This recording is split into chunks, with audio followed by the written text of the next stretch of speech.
What's happening, boys? Bro, I get so confused. Some days it's at 7:15, some days it's at 7. I'm just like, shit, man.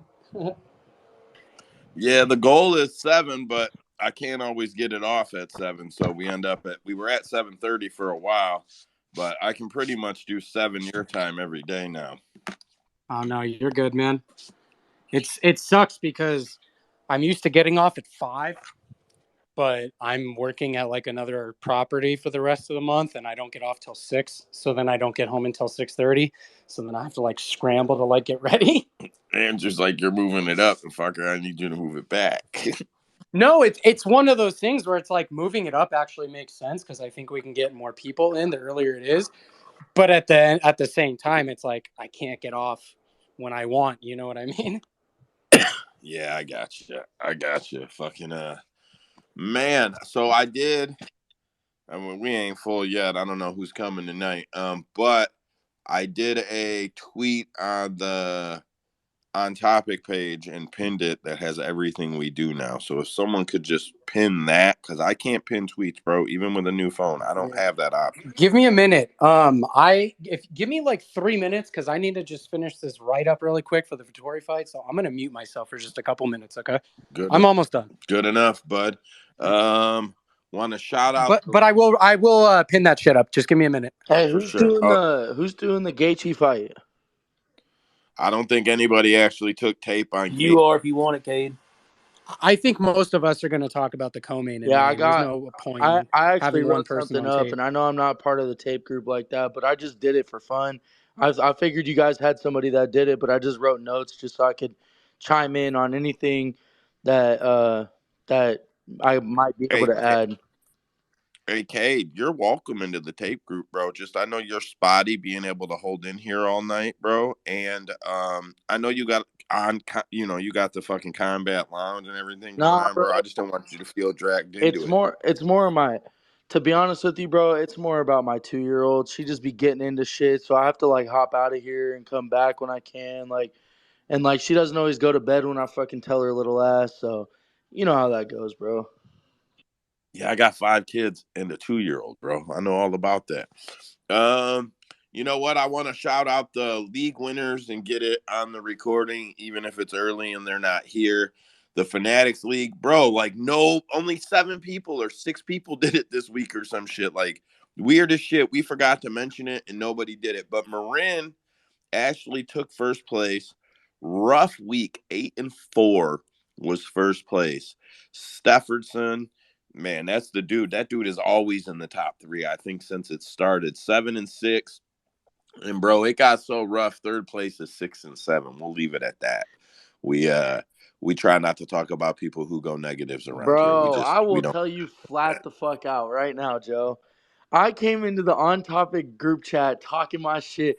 Yeah, bro, I started 5-0 and nobody fucking played this week. Right after I said that shit, bro, I think I lost the next like 5 fights, bro. I was like, no fucking way.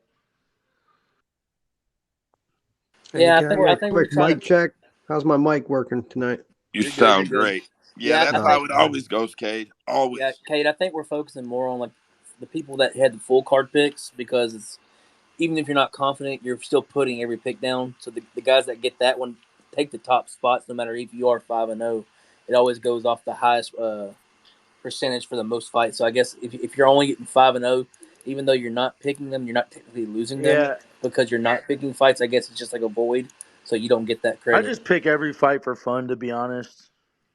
Yeah, I mean, I pick every fight, and I haven't been doing all the tape work for them all because now that we're spreading out the love and everybody's doing a little bit of tape work, and I think my Fanatics picks are struggling from it. Yeah, also to throw it out there, anybody, I mean, we got the host, but I'd like to let everybody get involved. If anybody wants to kind of take over the league shout outs and who did what place and calling cards and make a little segment out of it, man, anybody's very welcome to it.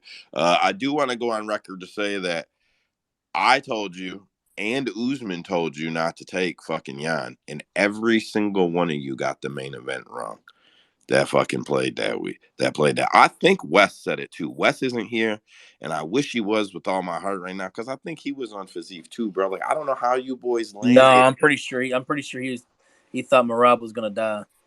Yeah, Really? he was What I on say? Jan. Fazeev? I meant Marab. My bad. I'm saying Fazeev. Yeah, Wes was on Jan, and I think the only two that got it right were you and Usman? Usman. I was certain on that one, bro. I was Hey certain man, on that one. I said for DFS, even in the loss, that dude puts up mad points. Well, he fucking won, and he put up 167 points. Like that's ridiculous. Holy That's shit. 24x value, dude. Like he was the slate breaker. Like if you wanted to win a GPP last weekend, you had to have that guy in it. And with the amount of people that just thought he was going to lose, but he didn't get put in. Hell, I didn't even put him into our personal league when we're playing each other, just because I don't, people are Bro, saying I news. should I don't log want to. in. I Did don't I want to. win? Who No, won? I think Joe Matthew. Are you Joe Matthew? Nah, that motherfucker took my Man, money. I suck at I DFS. couldn't You guys can even get. I couldn't even understand that fight, bro. Like, don't get me wrong, bro. Marab's pace is fucking insane, but Jan's takedown defense is fucking elite, man. And he was fighting off the takedowns pretty well, you know. Marab just was so persistent, but and all that. I mean, he was so worried about the takedown. I'm like, bro, you've been stopping these takedowns. When he comes in for one of them takedowns, why don't you fucking put a fucking uppercut right in his chin? Like he wouldn't let his hands go at all, bro. So Marab was just in his head, bro. He was so worried about that takedown. Like Marab knew Jan wasn't gonna throw them hands, bro. So he was piecing them up too. Okay, if somebody dove at your leg 40 times, you'd probably be worried about the takedown too. Yeah, but Just like Jan was stopping him, bro. So I was like, what?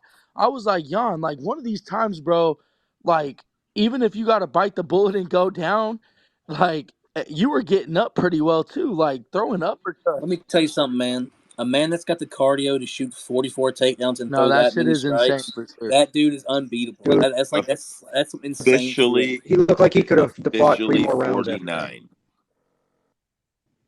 Nope, you're in a fan again. Whatever you do that puts you in a fan, you're in a fan there right God now. damn it. So, I want to do a couple scratch it or bet it's before I review the card real quick. Trying to push this to the front. I really like this segment. I think it's a good one. I knock it down to 3. Only take us a couple minutes, but I think we should do it early while we I still got a agree bunch of because people in here. not enough people hear it, man, and they need to. It's good stuff. Yeah. So, Alexa Grasso will be the women's 125-pound champion on January 1, 2024. Scratch it or bet Scratch it. it. Repeat that one time, Joe.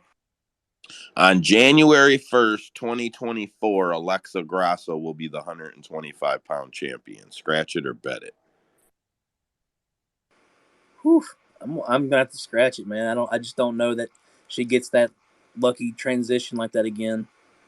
I mean, it was a competitive fight, but Valentina was winning. I mean, there's no doubt about that. But yeah, I don't know, man. It depends on if they give Val, which I imagine they're going to the immediate rematch. I can't imagine Val underestimates her and takes every precaution this time. I scratch it because of exactly what you just said. And after seeing the tape, they were drilling. They were pretty proud of how hard they drilled for that specific sequence. And I feel like if that specific sequence didn't happen, we wouldn't have seen what we seen. She was losing the fight. So I don't know. Unless they can find another sequence that they can wait to exploit, I just don't know the path for her to beat Val again. Cade, go ahead. Yeah, I mean, I think I mean I might be wrong, but I think Val's gonna take a little bit of time off, and she's gonna end up fighting Aaron Blanchfield. And like, I just do you think I this is just a question, man. I obviously haven't done any tape or anything, but you think Grasso beats Blanchfield? Uh, I don't think she does. Hell no. Yeah, that's what I'm saying, bro. Because I think that they're trying to score. See, like I think that the UFC kind of got excited about Grasso winning the belt, maybe because I think that sets up a good fight between her and Blanchfield, and that's how they could put the belt on Blanchfield, and then they could set up that Valentina Blanchfield fight when Blanchfield gets this confidence from winning the belt when she's ready to come back. Val's been the champ a long time, bro. Like, it might just be time for her to just say, you know what? I need time without this shit and, just relax for a little. I don't even know if it's that. I think we're just finally seeing the evolution that we've seen in men's MMA already. I think we're finally getting that with these new young batch of women. I think she's the complete package, man. Her striking is getting there. I mean, she was out striking Andrade, which is, I mean, not the biggest thing, but I mean, she was able to take the punches. She's got the chin. She definitely has the groundwork. I think that girl's gonna hold the belt for a while. Um, all nonsense. Go ahead, buddy. I'm gonna be bold and say bet, but that's just because I think Mexicans are scrappy as fuck. And That is a good yeah, point. and she was able. Well, yeah, I will give credence to the fact that they drilled this one thing and they were proud of that. But they learned a lot from this fight with Val. And Yeah, if I mean, respect's due, though. I mean, that sequence and that back take and that straight to that submission, that was slick. I that mean, was that wasn't no accident. She took full uh, advantage of that situation. like watching Val throw that kick reminded me of playing UFC, where somebody will throw something like that, just some spinning shit, and I'm just like, why the fuck did you just do that? Because you weren't in range. You know, it's like she Yeah. got took hard. Like Val isn't the type of champ that's like in it because she wants to be the champ. She seems the type to just enjoy being really good at what she does. But I feel like doing that zero brain shit and getting caught and then losing is gonna fuck with her. I'm out. All right. All right. So I don't mean to cut you. We got a couple minutes to move through this. I want to do two more. Uh, UFC 290 will be the last time we see Stipe Miocic fight, regardless of the outcome. Scratch it or bet it. I will say personally, I bet this heavily. I'm gonna say scratch it just because I think if he does lose, I think he retires, and I think if he wins, I think he will try to hold on to that for some money fights against probably another fight with John Jones again, or I mean whoever is the next highest billed guy, I guess. I'm going to personally bet it because I don't see any other outcome than Stipe losing to John. And I say that with all respect to Stipe. But if you just watch Stipe's last couple fights, man, well, particularly his last fight, he just didn't look like he was moving the same. He looks like age is catching up to him. So I don't really see any path to victory versus John Jones. Daniel Cormier took Stipe down a few times. I think John's wrestling or striking could beat Stipe. I think John wins, however, John chooses to win, and Stipe goes and retires. So, I mean, I really don't even think Stipe is winning. And if he does, I think he'll keep going, but I just don't see him winning. So I'm going to bet that. Agreed there. Just for shits and giggles, Cade, who were you on in John Jones and Gone? Bro, I was on John Jones. I was My arguing with man, that's what them. I I like to was hear. arguing with everybody in the chat, like, because Except me, bud. yeah, because like Yeah, I not feel me. like I was everybody on John switched Jones up from the on get go. John when they saw how he looked, and I'm like, bro, I didn't know that fucking a little bit of stomach lost you fights. Yeah, Bro, I Cade, literally, you only argued with like the notorious three that love to disagree. yeah, I literally posted on Twitter that when was the last time Abs ever won a fight? They don't. They don't win fights. I mean, abs aren't always linked to cardio. I mean, look at some of. I mean, who? I love you, and I don't mute co-host, but we got 1.5 minutes to get the next one done. I'm so sorry. If Kamaru Usman wins at UFC 286, he retires in 2023. Even if he defends one more time, he retires in 2023. Scratch it or bet it. Bet it. The sooner he retires, the better. I said Yeah. it. I think it's get the belt back, defend it once, retire. I think I'm gonna bet it. I think that this is gonna be his last fight, even win or lose, because if you watch Justin Gaethje's Road to London thing, Kamara specifically, in one of them he stated that I think it was, or maybe it wasn't the Road to London, but somewhere I remember, I think maybe Joe Rogan said it. Kamaru's knees are fucked up. And then second of all, he did say in the Road to London thing on Justin Gaethje's thing, he said specifically, I want to let Leon have it one last time.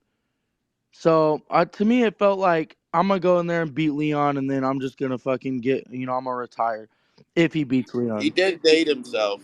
He did date himself in an interview a couple fights ago. He said 2-3 fights, but I feel like that was right before the Leon fight. I don't know. My bad for cutting you off on that one, Trace. I still feel bad, bro. I try not to do that. We're done with Scratch It or Bet It. I'm going to I don't laugh it forget, out. Joe. I don't forget shit. I know you don't. Over there, you old pine needle motherfucker. I know. All right, we're gonna we're gonna laugh it out. I'm gonna move on to the UFC Las Vegas, aka UFC Fight Night 221, aka UFC some other stupid shit. They named the card like 27 fucking things. I don't Las care. Vegas So 71. no, was this officially? No, this wasn't No, 71. because 70. this was at the theater, right? So it wasn't at the Apex. Yeah. So they just hashtag Las Vegas, UFC Las Vegas. Yeah, it was dumb. It was dumb. So,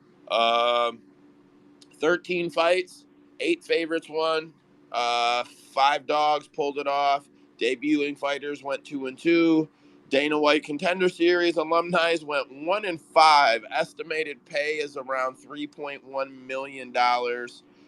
Sponsor pay was estimated $192,000.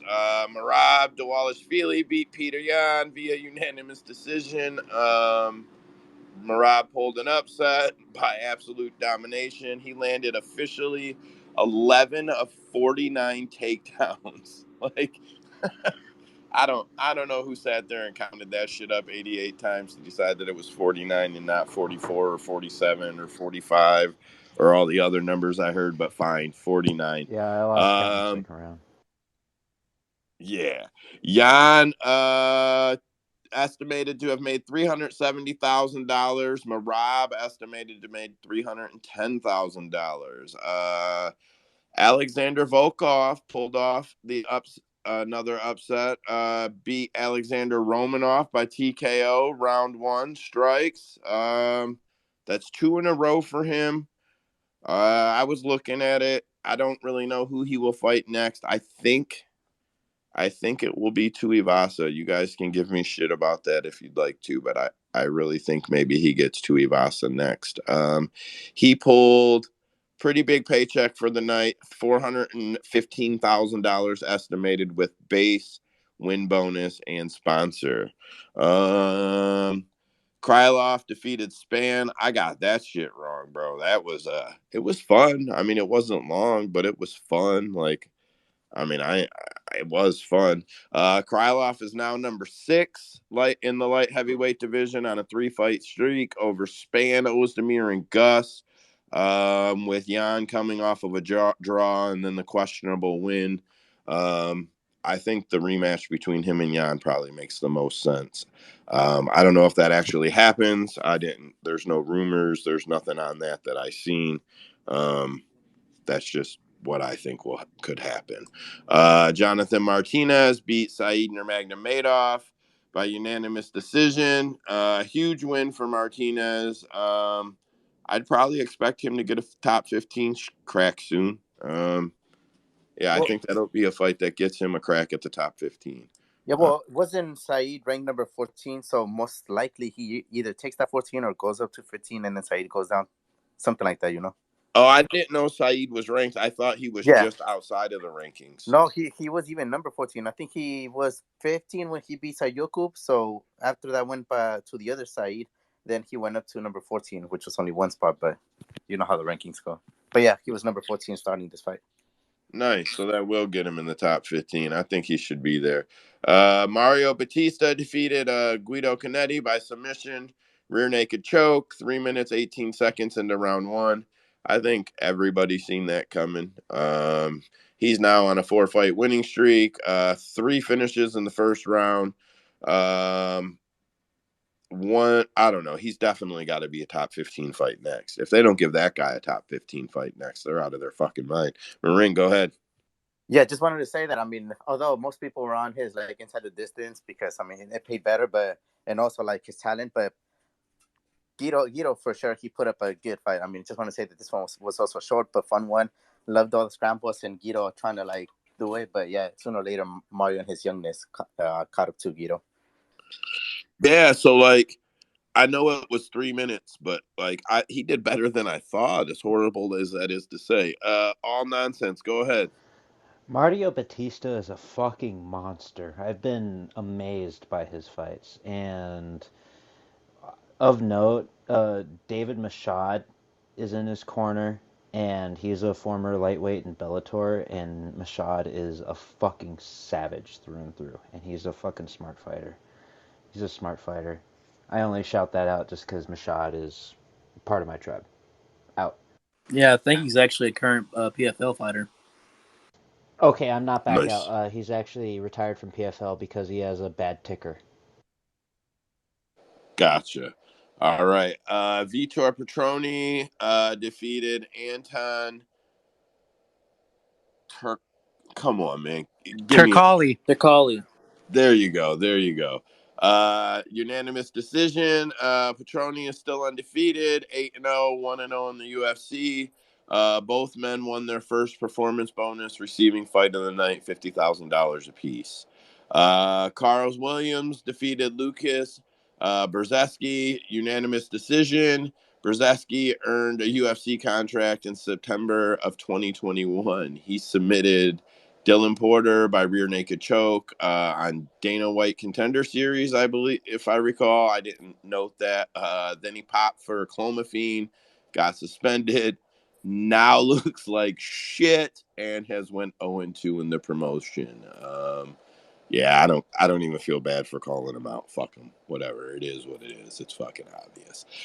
Davey Grant defeated Rafael Asuncao by reverse triangle choke. 4 minutes and 43 seconds of round 3. Grant looked great. I so I could he get Batista? Like that could be a fight that they put together quickly. I don't know. I don't think it's a good look for him, but I think he may have put himself in that way. A Sunsao will You make the talking about a roster. Sunsao? No, Davy Grant getting Oh, okay, Batista. yeah. Yeah. A Sunsao will make the roster watch here shortly. He retired after the fight. Davy Grant grabbed a $50,000 bag. It was his 5th performance of the night bonus. Josh Vermeed defeated Cedricus Dumas by submission guillotine at round 3, or 3 minutes of round 2. Vermeed not only spoiled Dumas's debut, but then he trolled a bunch of Twitter bettors, including our very own Trace. And yeah, he had some fun with it. Good for him. I don't know. Before the fight in the group, there were a lot He of us did. that He did. He messaged me on my breakdown for the All Star.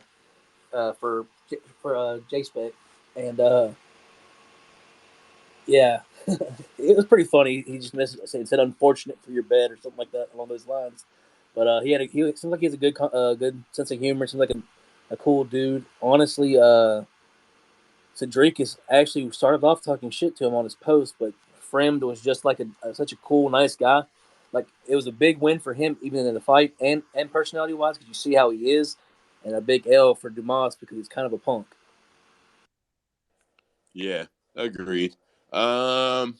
Victor Henry defeated Tony Gravely via split decision. Gravely is now 2-1 in the UFC. Gravely falls to 4-4, plus a Dana White Contender Series win. So some people like to call that 5-4 in the UFC. The UFC calls that 4-4 in the UFC.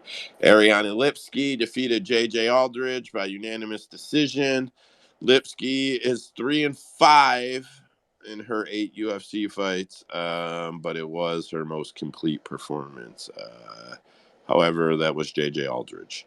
How the fuck I bet J.J. Aldridge in 2 parlays is beyond me, since I literally said, do not fucking bet her, fade her, fade her, fade her. And then I'm like, yeah, let me click up some chalk here. And I fell victim to just clicking some shit up. She wasn't any of my original bets, but she did kill some of my bigger ones for me that would have did well. So that's what Dude, the fuck. JJ needs to do that. I don't know what it's called, but it's that technique where you put like a string up and then you put a blindfold on and then you dip your head from side to side. She needs to practice that, man, She because could learn it from she Rocky. loves to keep her head just right in front of you to be hit. Hey, Joe. That's going to cost you fights, man. Hey, I got a good one. Yeah, what you got, I got Ryan? a bad one. I told all you guys everything about that Henry, and totally got every single thing right, except for I didn't bet anything on it because I didn't feel comfortable. And I threw like a little bit on a submission one night for fun, just to see if I was wrong. And of course, I would have had like way more if I'd have put just a fucking nickel on anything. Yeah, you should have bet that one through. You felt Dude, I pretty had it right. confident about it. You still sound Exactly. like you're in a fan. I'm trying to get this one done in 2 minutes. Bruno Silva defeated Tyson Nam by technical submission, rear naked choke. 1 minute 23 seconds of round 2. Silva no win or first win in the UFC with 3 fights. Now has a wait. I fucked my notes up there. Now has stoppages in the last 3. No wins in his first 3. Now has stoppages in his last 3. He's also someone that could be getting close to a top 15 shot. Silva won his 3rd performance of the night bonus. Carlston Harris defeated Jared Gooden via unanimous decision. Man, them boys was throwing hands. This is at the end, and we're not going to go into a deep thing about it, but that was a good-ass fight. While it was a good-ass fight, Carlton Harris did pay 30% of his purse, though, to Jared Gooden. So, little bonus. No, it's the other way around, bro. Is it? Yeah. Gooden paid? Yeah, Gooden came in like 7 pounds overweight. Gotcha. Oh, yeah, I remember that. All right. I do remember that. Fucking moron. All right, so that caps that out. We'll laugh that out, and we'll move on to this weekend's card. UFC Hold up, 280. Joe. Let's go ahead What and you, let everybody know. Hey, we're starting the DFS spaces, right? yeah, so we're probably going to try to get one up this week on Friday and talk some DFS for a little bit. It won't be a long space like this. It'll be something shorter. We'll do that, and maybe some, I don't know. We'll find something else to do. I'm going to try to pop it up this Friday, see if I can work it out and how smooth it goes. But by next week, I hope to be able to say that we'll do it for sure and give an official time and everything for next week.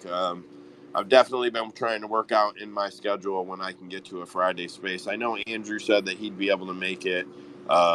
It might be like an hour or an hour and 20 minutes, something like that. It'll be a pretty scheduled time.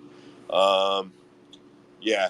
So also for anybody who wasn't in here, I posted a big tweet on the On Topic page and then I pinned it. It's got everything we do, links to all of our DFS leagues and our Fanatic leagues, to our community, which is pretty slow. But if we could get all you guys to join and post something every day, it would be busy. It's also got a list of all of our chats if anybody wants in the chat group. Some of them things bang all day long. Andrew, go ahead. Yeah, real quick before Marin starts the tell the tape, we just wanted to give a shout out to everyone in here. Thank you for being here, whether you're a regular or this is your first time. We just wanted to say thank you. We like to have fun, but we also like to be serious a little bit. If you think we're crazy, if you disagree with something we're saying, hop on the mic and step up. Let's go. Join the community as well. Join Hey, the community. honestly, I did. Sorry, Salsa. Go ahead. Now you good. I just want to say join the community. And what up, everybody? Yeah, What up? I just wanted to agree with Andrew because I always say my picks after I read off the tell of the tape. I didn't last week, and as you guys can check out also on the Fanatics app, which we also do. I was on Fremd and also Lipsky, so those were huge underdogs. Also lost some favorites just because I'm stubborn as fuck, like Peter Yan, even though in my heart I knew that Murad was gonna win. But anyways, yeah. So yeah, if you guys have any doubts, just go to Fanatics and just play for fun. It's super cool and fun. Marin won last week, so nice Oh for damn, him. really? No Yeah, way. I shouted you out earlier in the Oh space. You shit. came in first place. Oh nice. I thought I was doing good, but I knew that I lost him like a Sansao. Which one was it? There was another one, and then Peter Yan. I knew that I lost him to Ryan Span too. I lost it, but anyways, I guess it was a bad week for all of us then. Yeah, it was a rough night for everybody. All right, so here we go. UFC 286 this weekend, March 18th at the O2 Arena in London. UFC will be UFC 286 will be the UFC's first pay-per-view event in London since October of 2016. Bisping versus Henderson 2. Ain't this bitch gonna be at Not 7 only a.m.? Listen, No. not only did they say fuck it, it'll be a pay-per-view over here. It is the second highest price average ticket in all of sports for 2023 so far, and predicted to stay there for 2023, behind only the Super Bowl. $4,460 is the average ticket cost of UFC 286. That's not retail upmark, what they're going for now. That's what those motherfuckers sold that shit for. Now I know some of the floor seats are $20,000, $30,000. I understand, but dude, come the fuck on. Nonsense. Go ahead. These fucking ticket prices are so ridiculous. I live in South Dakota. I'm sorry I got so heated right now. I live in South Dakota. All right? All right?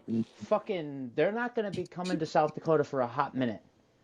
Holloway Hey, Arnold. bro, shout out. Holloway Arnold being in Kansas City is a fucking godsend. But the nosebleed tickets are like $500. That's Dude, bullshit. I'm listen, out. we have a group for International Fight Week. Come out to Vegas. VIP to meet the fighters is only $700. Then you buy a fight ticket. Then you pay for all your shit. Yeah, it's fucking highway robbery. Marin, what you got?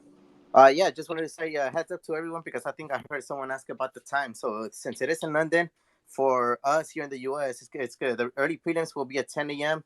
The here, like I said, Pacific time, and then the regular prelims, which there's always 3 stages, 2 pay-per-views, but the regular prelims are exactly at noon, and then the main card will start at 2 p.m. So just a heads up for anyone. Don't wait for 7 p.m. It's gonna be way Is earlier. it Not that is early it though. just me, real quick, before you start the card? Is it just me, or does anyone else hate these cards during the day? Like I like them so much better when they're at night. I kind of like it. I mean, now and then, not always, like two times in a Oh, row. But I here, liked it last week. This week, I don't know. This is too so early. I'll say that it is too early. you live. I love it, man. Man, we don't ever get to watch these damn fights here today. Shut up. I can't really hear you. Well, Honestly, you record it and then mute it because you won't be able to understand the audio. Because if it sounds like you, we don't know what you're talking about. I love you, but hey, we don't know what you're I'm with talking Joe about. though. Like last week, like I was watching the fights and then they ended, and then I went straight to go watch the soccer game over here, the San Jose Earthquake. So honestly, I like it because then you get to do something later in the night. Well, at least for us, it's kind of early. Like I said, in the Pacific time, over there Eastern, it's like 3 hours difference. So Marin, Yeah, I first like it. fight. Let's go, bro. Yeah. alrighty, What ready you got guys? up first, Marin? So on the early prelims, we got women's flyweight. We got tough winner Juliana Miller. She is fighting against Veronica Macedo / Hardy. So Juliana Miller is coming out of the U.S., coming off a win. 26 years of age, 4-1 is her professional record. Dan Hardy's wife, she is 6-4-1, 27 years of age, out of Venezuela. She is coming off a loss. Juliana's taller, 5'7" compared to the 5'4" of Veronica. 66 inches of reach compared to the 64 of Veronica. They have let me see. Veronica has a better leg reach though, 38 inches compared to the 37 of Juliana. If we look at the odds, Juliana Miller is minus 450. Veronica is plus 340. There you go. In this one, I will be taking Juliana Miller to win. Yeah, so my quick take on this fight is I'm also on Miller. I liked her on Tough. I picked her on like the first or second episode to win. I like wrote her name down and fucking posted it on Twitter or something to say that I had picked her. Hardy gets hit a lot, man. Has horrible takedown defense. She can be takedown and controlled, no problem. Andrea Lee showed the control is no issue.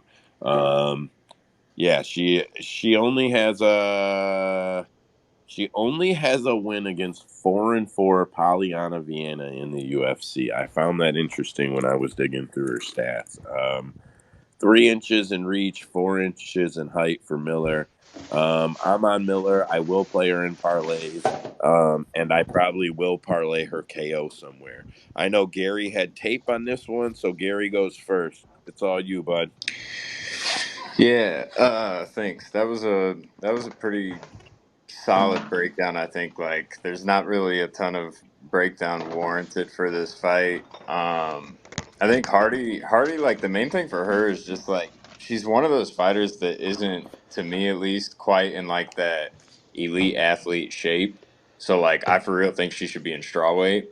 And like when she came to the UFC, she actually has a fight in bantamweight and just got absolutely mauled in it. So it's like she's been undersized in pretty much all of her UFC fights, and that's going to continue here. Like you said, she gets bullied. Andrea Lee bullied her, although she did land like a really super clean head kick, and then like followed it up with a head kick from the same exact leg right after that, and actually had Andrea like grappling on instinct, right? Like grappling because she was hurt, right? Like you said, her only UFC win is against Polyana, who's now, I believe, fighting at strawweight and was also on short notice that fight. Polyana was actually dominating her too. Like she easily took her down, passed right away, and then just got caught up in an armbar. I will say the one thing that Veronica does well is like she's pretty hard to like control. Like you can grapple her easy. She's easy to take down and get into like defensive positions, but she's like constantly moving, getting back up to her feet and whatnot, and constantly chasing submissions. But I don't really see that being a problem with Juliana. She has fought a 10th Planet Jiu Jitsu practitioner before in her first fight against Evan Smith. But that was at bantamweight, so it's kind of hard to compare that because Evan Smith was just so clearly stronger than her. I think she does gas a little bit, and also she's coming out of retirement, so it's hard to really judge where her head's at. Then on the flip side, Juliana, um, even though people view this as like Juliana's the up and comer and like there's an age difference, there's actually only like 1 year age difference between Hardy and Juliana because Hardy's been in the UFC since she was 20. I think Juliana will probably control her. The only caveat to things is like I do think Juliana will look pretty awkward on the feet. Like she's very stiff on the feet. So I do think there will be time in the fight very early on where like Veronica is getting off on her, but just like all of her fights, Juliana's going to get a hold of her, push her up against the fence, get her down. Um, if I had to make a pick, obviously Juliana, a bet without looking at the lines would be Juliana inside the distance. And then I actually lean over 1.5 rounds just because, like I said, Veronica can. She's always sweeping and isn't really like super easy to control. Although she's super easy, like the way I put it is like she ultimately loses every single grappling exchange, but she doesn't really control. So I think it will go like over 1.5 rounds, but I think Juliana finds a late finish. A super would be Miller in round 3. Very nice breakdown, bud. Very nice breakdown. I put it down. I put down everything you said for your picks at the end there. I'll get those sent out to the whole tape crew so we can look at them. I'll try to post them up this week too. I know Cade was up right away on this fight. Go ahead, Cade. Yeah, Juliana Miller is actually from where I'm from, or around from where I'm from, and she's trained with some of the girls that I went to high school with and stuff like that too. So when she went on Tough, I thought it was pretty cool because I've heard her name before. I was like you, Joe. She was like my pick to win from probably a couple weeks in. There's something about her, man, that she just has a lot of skill. I think she gets better on her feet every fight too. I feel like anyway. But I think that she'll take this girl down. And Juliana's a bully, man. When she gets you where she wants you on the ground, bro, it's over. So you guys pretty much covered everything on this fight, but my bet isn't the KO. My bet is actually the submission. I think Juliana's gonna sub this girl. Nice. Average, go ahead. First of all, hello lads. How I hope everyone's well. Yeah, I'm on Juliana Miller as well. I actually um basically the same reasons everyone else has said. Um, I I doubt how serious Veronica is taking this because of her inactivity. How serious she wants to do MMA as a career compared to Juliana. I just think Juliana wants this more, you know. So I'm on Juliana. Yeah, God forbid, isn't she taking care of her grandmother or something? She's gonna have a Rocky moment with a big uh UFC countdown and shit. Her career's coming, I'm telling you. Nonsense, go ahead. I agree with all three previous statements. Gary had a really great breakdown that I'm not capable of, doing because I don't have the time for it. I agree with Cade that she is mean. I don't know if cussing is like allowed on this podcast type thing, but she's mean. I want to say more about it, but she's mean.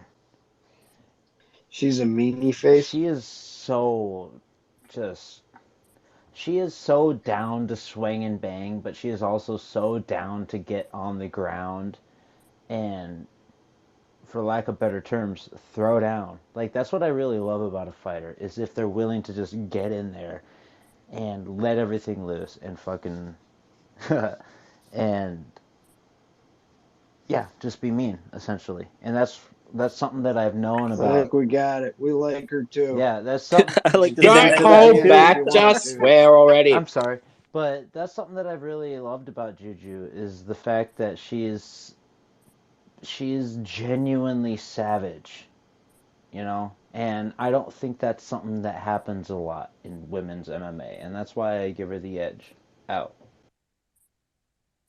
She's got that junkyard dog mentality, is what it is.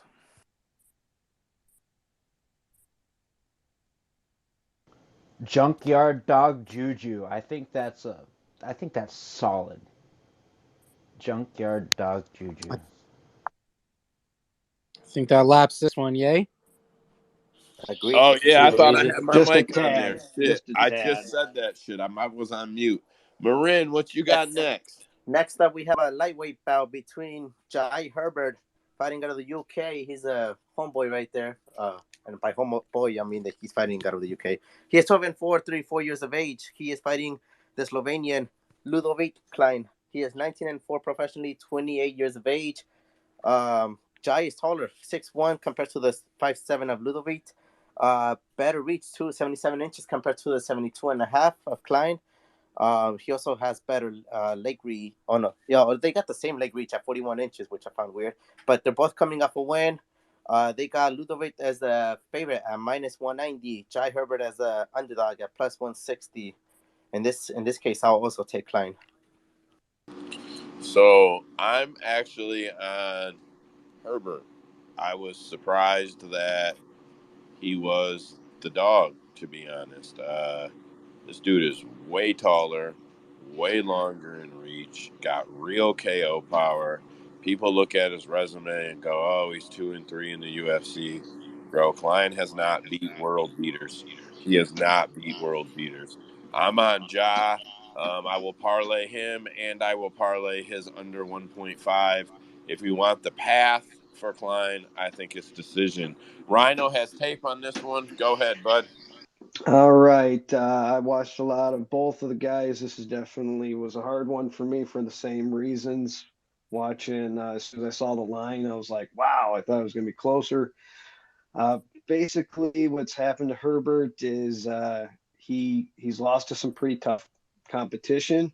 He's got some strong hands. He comes in with good technique. He moves a lot.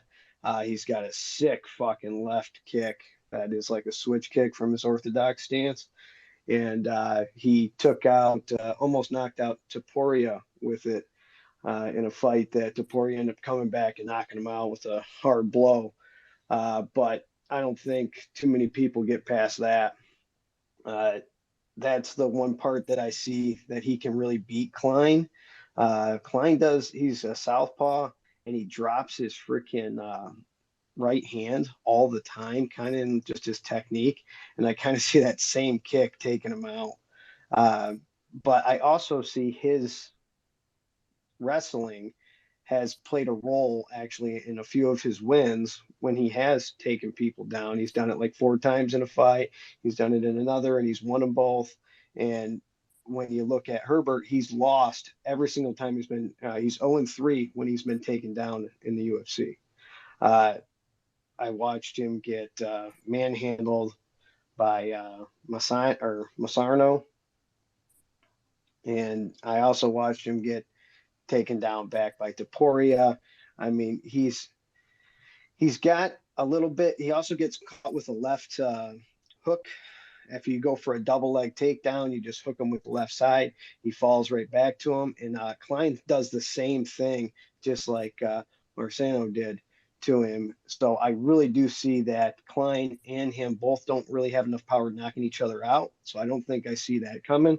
So when I finally came down to the pick, I went with Klein just because I think he can actually use his wrestling to really throw Herbert off, even though he is the hometown boy.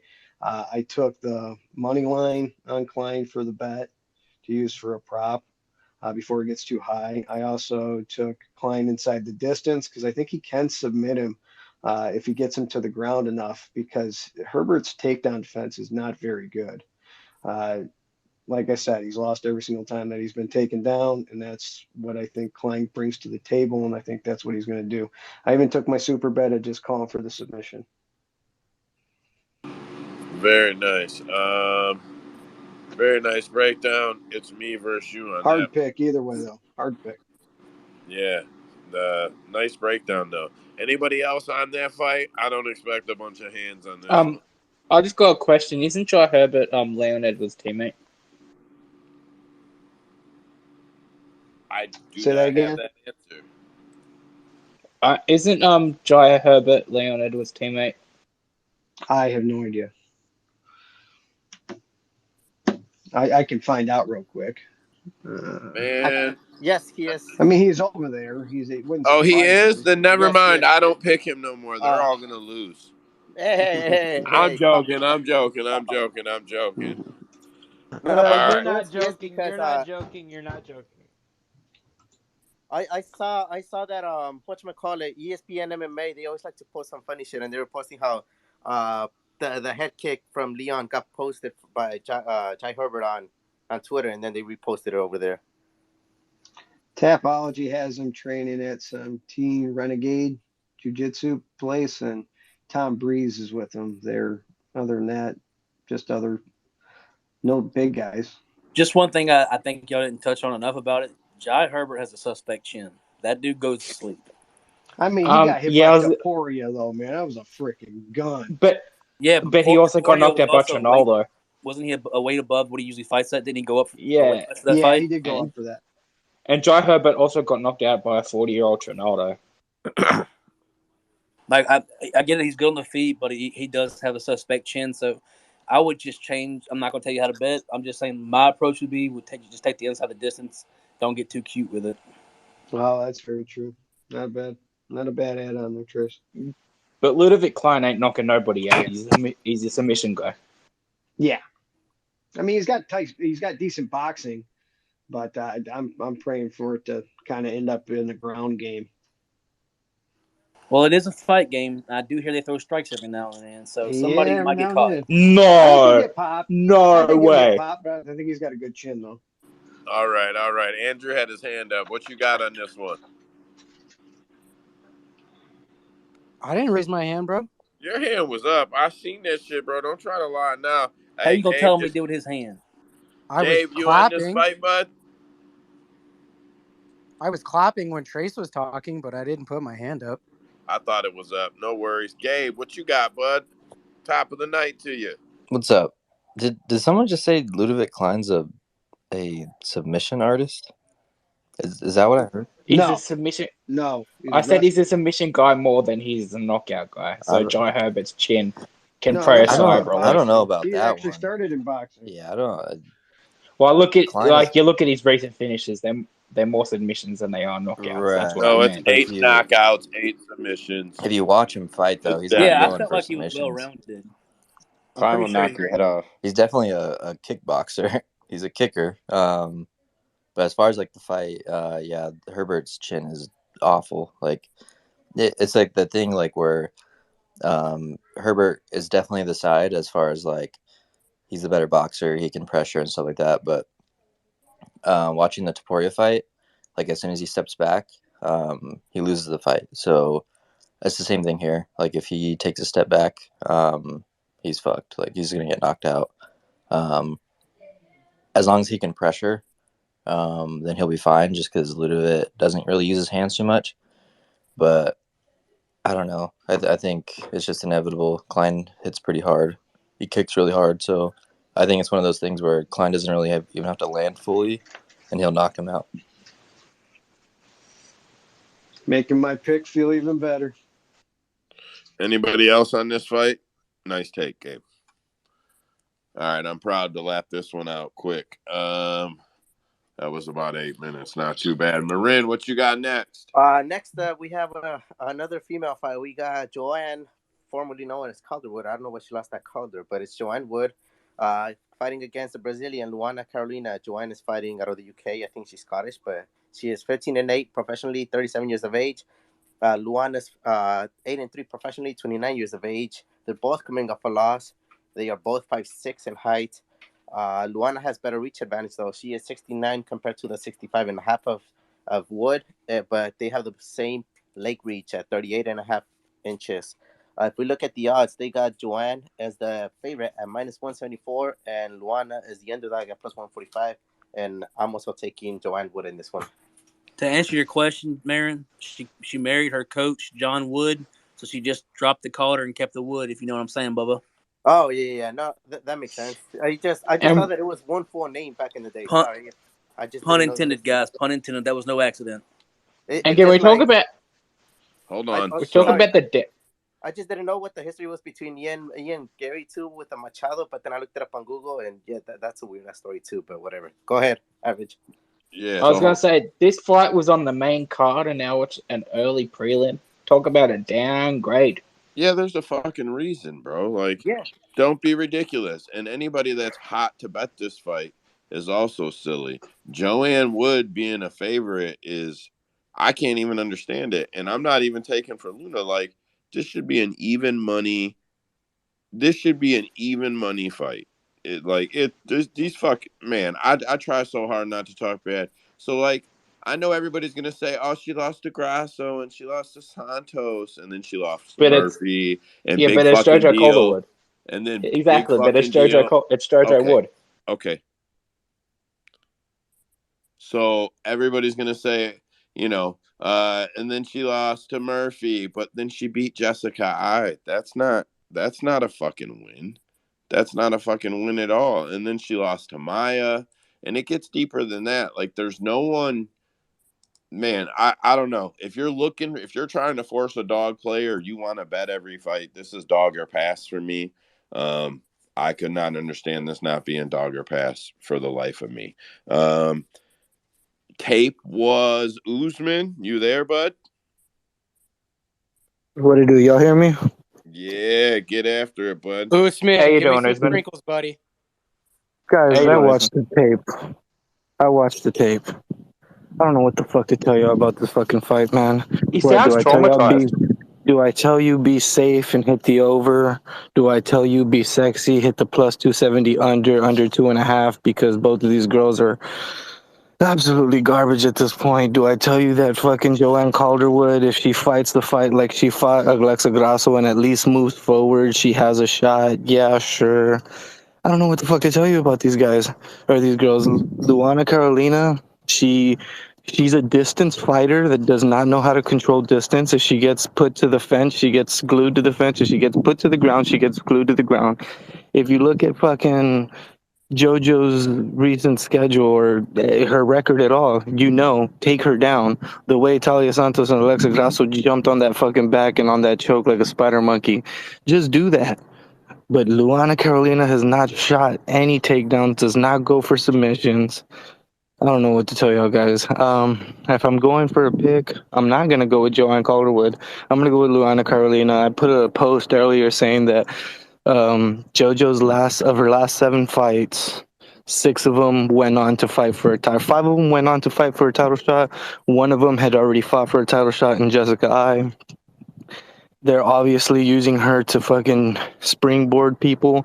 Luana Carolina is not the girl that you want to springboard because she is not good. What did they do with Luana her last fight? They put her up there to get sacrificed against Molly McCann in that hometown area. They're doing the same thing here. Do I feel confident in saying that I'm going to go ahead and bet JoJo Calderwood, the 37-year-old who looks like she gets hit and just says, fuck, that shit hurt? No, it's very rare that my degenerate ass says that I'm gonna stay off a fight, so I'm not gonna stay off this fight. I'm gonna sprinkle the 270 under 2.5, and that's it for me, guys. You want to pick a winner, y'all pick a winner. I'm not gonna give you a super prop. I'm not gonna give you a prop. I'm not gonna give you a bet because at the end of the day, either one of these fighters can get fucked, and y'all are gonna look at me and go, "Hey, but this guy said." Fuck this fight. Stay off of this fight or take the damn dog. Hey Joe, I just want Good to real quick. man. I just want to address it real quick. Hey, if you want to talk, throw your hand up. Don't just open your mic and start talking. Even the hosts throw their hands up. Make sure you get your hand up. Be respectful to the other guys that are talking. Fair That was enough. a slip. That's all good, bro. There were a bunch of guys with their hands up on this one. Anybody want to put it back up? Anybody excited to talk about this one? Hot on a side? I just want to say, my boy Usman, when he said I watched the tape, he sounded traumatized. He is. He watched 2, bro. You ever watched the 2 shittiest girls on the high school wrestling teams tape? You ever done that? Because that's what he just did. Dude, Yeah, it was hard Well, to get through this fucking.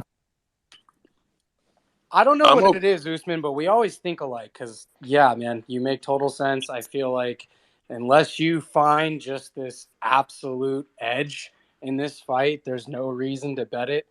I mean, Joanne Wood is on a pretty bad losing streak. Granted, she's fighting killers, but if you see the way she fights, she just looks like her confidence is shot. And then you got Luana Carolina, who just got sent to the shadow realm in her last fight. I typically don't like favoring people who are coming off of bad knockouts. Yeah, listen to Usman, boys and girls. Keep your money in your pockets, man. Just watch this fight. Yeah, I'm sure it's good advice. Trace, go ahead. Yeah, I wish I knew who I saw post this. It was a while back, and I wish I could say who it was so I can give him credit where credit is due. Um, Somebody told me or put on Twitter that if you start betting the women's fight, especially the lower women's fight, which I know this isn't really technically a low women's fight because Wood was technically a contender at one point, but even in her prime, she wasn't that great. It was just more of a lack of other women in that division for the most part. But something that works out pretty well, even though I say don't do it for all of MMA, in close, low level matchups, take the underdog. They cash almost 50% of the time. And I know that's still a 50-50 shot, but at those odds, you're better off just taking a couple of dollars and throwing it on a big dog rather than paying minus 200 to win $3 or whatever it is you're doing. It's just You're muffed a little bit. I've been doing it and it does work. Like I have cashed out on it. Gabe, I thought maybe Wood is washed, but I'm not really sure just because she's fought like some pretty good competition. Um, but like as far as like the side, like if she's not washed, it's definitely Wood just because she throws more output. Like she's gonna win a decision, but yeah, if she's washed, then it's hard to bet her. But I assume that she's not. Um, just because she's fought some really good girls in the past 3, 4 fights or whatever. But yeah, she should piece Luana up though. Usman, Yeah, one more thing. I really didn't give a fuck about this fight. I didn't even take notes, but Gabe just reminded me. Yes, the volume for JoJo would be there, and also if you're looking for any fucking silver lining saving grace for her, she'll shoot a takedown, and fucking Luana likes to fucking do some really bad hip tosses and try to get some reverses off of those takedowns, and ends up on the floor. And like I said, she'll stick to the damn ground like she's fucking glued to it.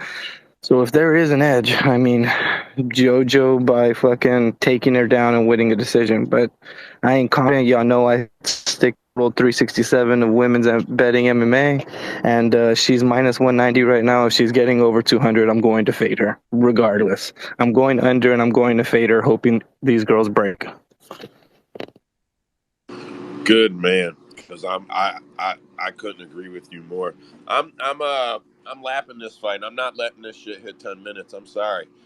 Marin, what you got next? Yes, sir. Next up, we have we got super light people here. We got flyweight bout. We got another guy from the UK, Jake Hadley. He is 9-1 professionally, 26 years of age. He is fighting Malcolm Flash Gordon, fighting out of Canada, 14-6 professionally, 32 years of age. He is coming off a loss. Hadley's coming off a win. Let me see. 5'7" is a height for both men. 70 inches of reach for Jake. 71 for Malcolm. 37 leg reach for Malcolm, while 38 for Jake. Jake is a super favorite, minus 400. Malcolm Gordon is plus 300. This is a tough one, but I think I'm gonna stick with Jake. I'm definitely on Jake here. I didn't do a deep dive or a deep dig of any kind. I think he's the side here. I'm not real high on Gordon. I don't care that he lost to Makayev. He fucking lost. I'm sure Gordon will land a takedown. If I'm looking to parlay it, if I'm looking to get it in something or build a parlay of props, I'll probably take the over 1.5. But other than that, I just don't see the money. I mean, I think Hadley's definitely the side if you're building parlays, but I don't see a lot of money in like trying to bet him money line. Anybody on this fight? I don't think anybody was on tape for this fight. Were they? Oh, Rhino was. Beautiful. Rhino, go ahead. I did not pull tape for this at all. I was just gonna chime in on it since no one was saying anything. I know that Dana had it really hot for that Jake Hadley because he missed weight for Contender Series and he still gave him a freaking shot and everything. But I also heard some guys earlier in a couple podcasts I listened to today that was talking about how Gordon is at least made it with some tough competition to some decisions and stayed in there a little longer than expected. So how he could possibly end up maybe making it to later if you wanted to go over, they were talking. But in all reality, it's still Hadley's supposed to win this fight because he's kind of like one of Dana's happy people in the future. Yeah, I'd consider him like what you would call a safe favorite, I guess. Gabe and Gary went up together. Gabe, go ahead, and then Gary. Yeah, I parlayed Hadley like last week. And I'll probably parlay him again just because, like, I get where people would want to bet Gordon, just because they had seen like him reversing Makayev in their last fight, and he's won like some random fights against other grapplers. But I think the problem is like because they watched Hadley against I think Nascimento. I think the problem there was like Nascimento was way too big for Hadley. So, and that would be my only worry with Hadley is like if he ends up on bottom, like is he going to do anything? Because he doesn't seem to have much off his back. Um, but yeah, and then like it should end on the feet though. Like I think more than likely he cracks Gordon. Gordon's chin is pretty bad. He's a quitter for the most part. Like if you can jab him up and hit some straight shots down the middle, like he'll just fall over. If he gets hit too hard, he just kind of is ready to be done with the fight.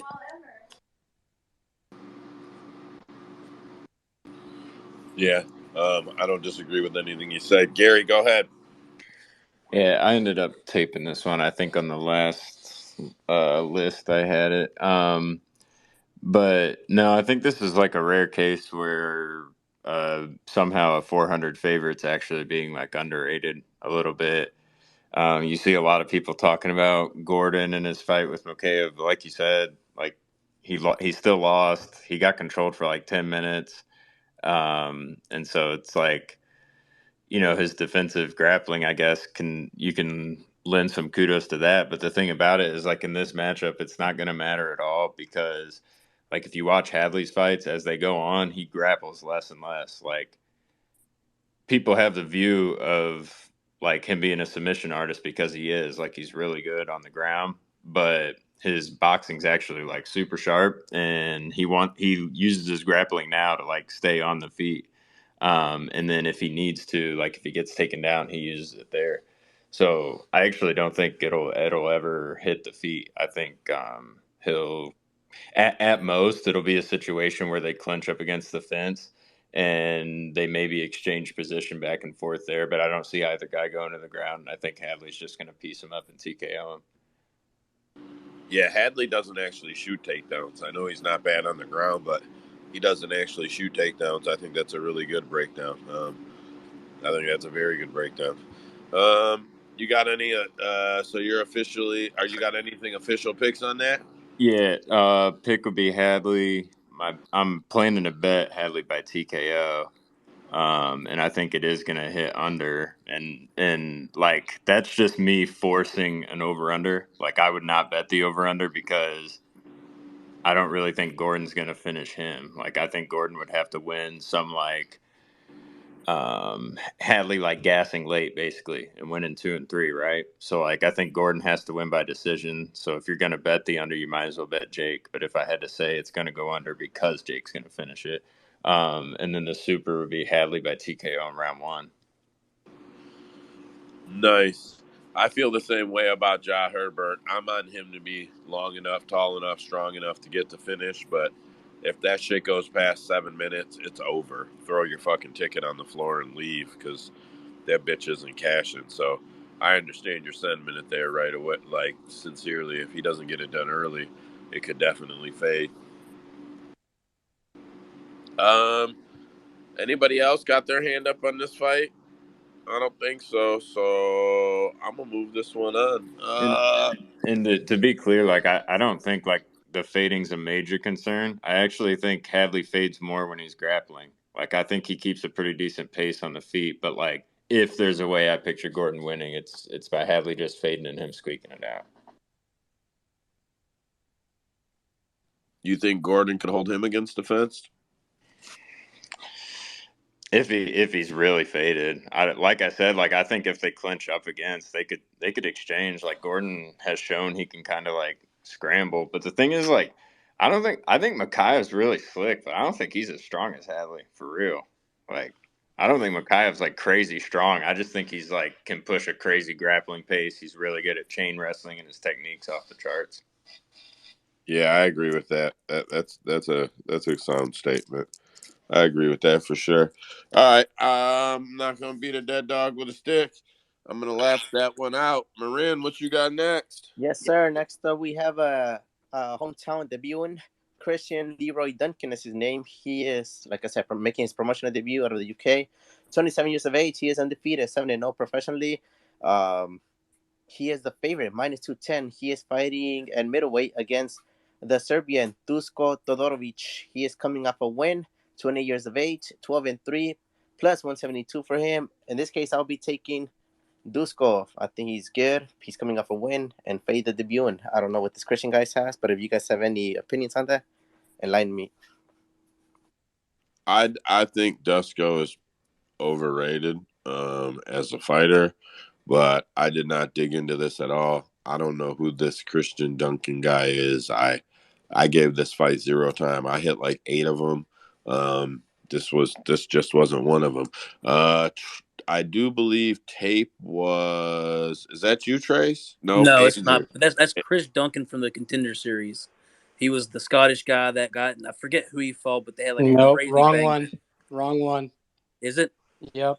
Oh shit, my bad. Yep. Yeah. Christian is the guy. Is the one. Yeah, this it's one is. Christian Leroy Duncan, and then there's Chris Duncan. Okay. You're thinking of Christian Chris Leroy Duncan. He came from LFA, right? Black guy. No, Cage Cage Warriors. Warriors. Cage Warriors. Okay, I'm tripping then. Yeah. Andrew, you got tape? Yes, sir. Tell me about it. All right. So let's start with Dusko. He's got wins against Townsend, Patolo, and Jordan Wright. Notice how none of those guys are in the UFC anymore. His losses are against Soriano, Robocop, Cheaty, big strikers, all pretty good fighters. He's actually not a bad fighter. I just think when he faces superior competition, he's going to lose. But he has a strong left hook. He can actually stand up. He's not terrible.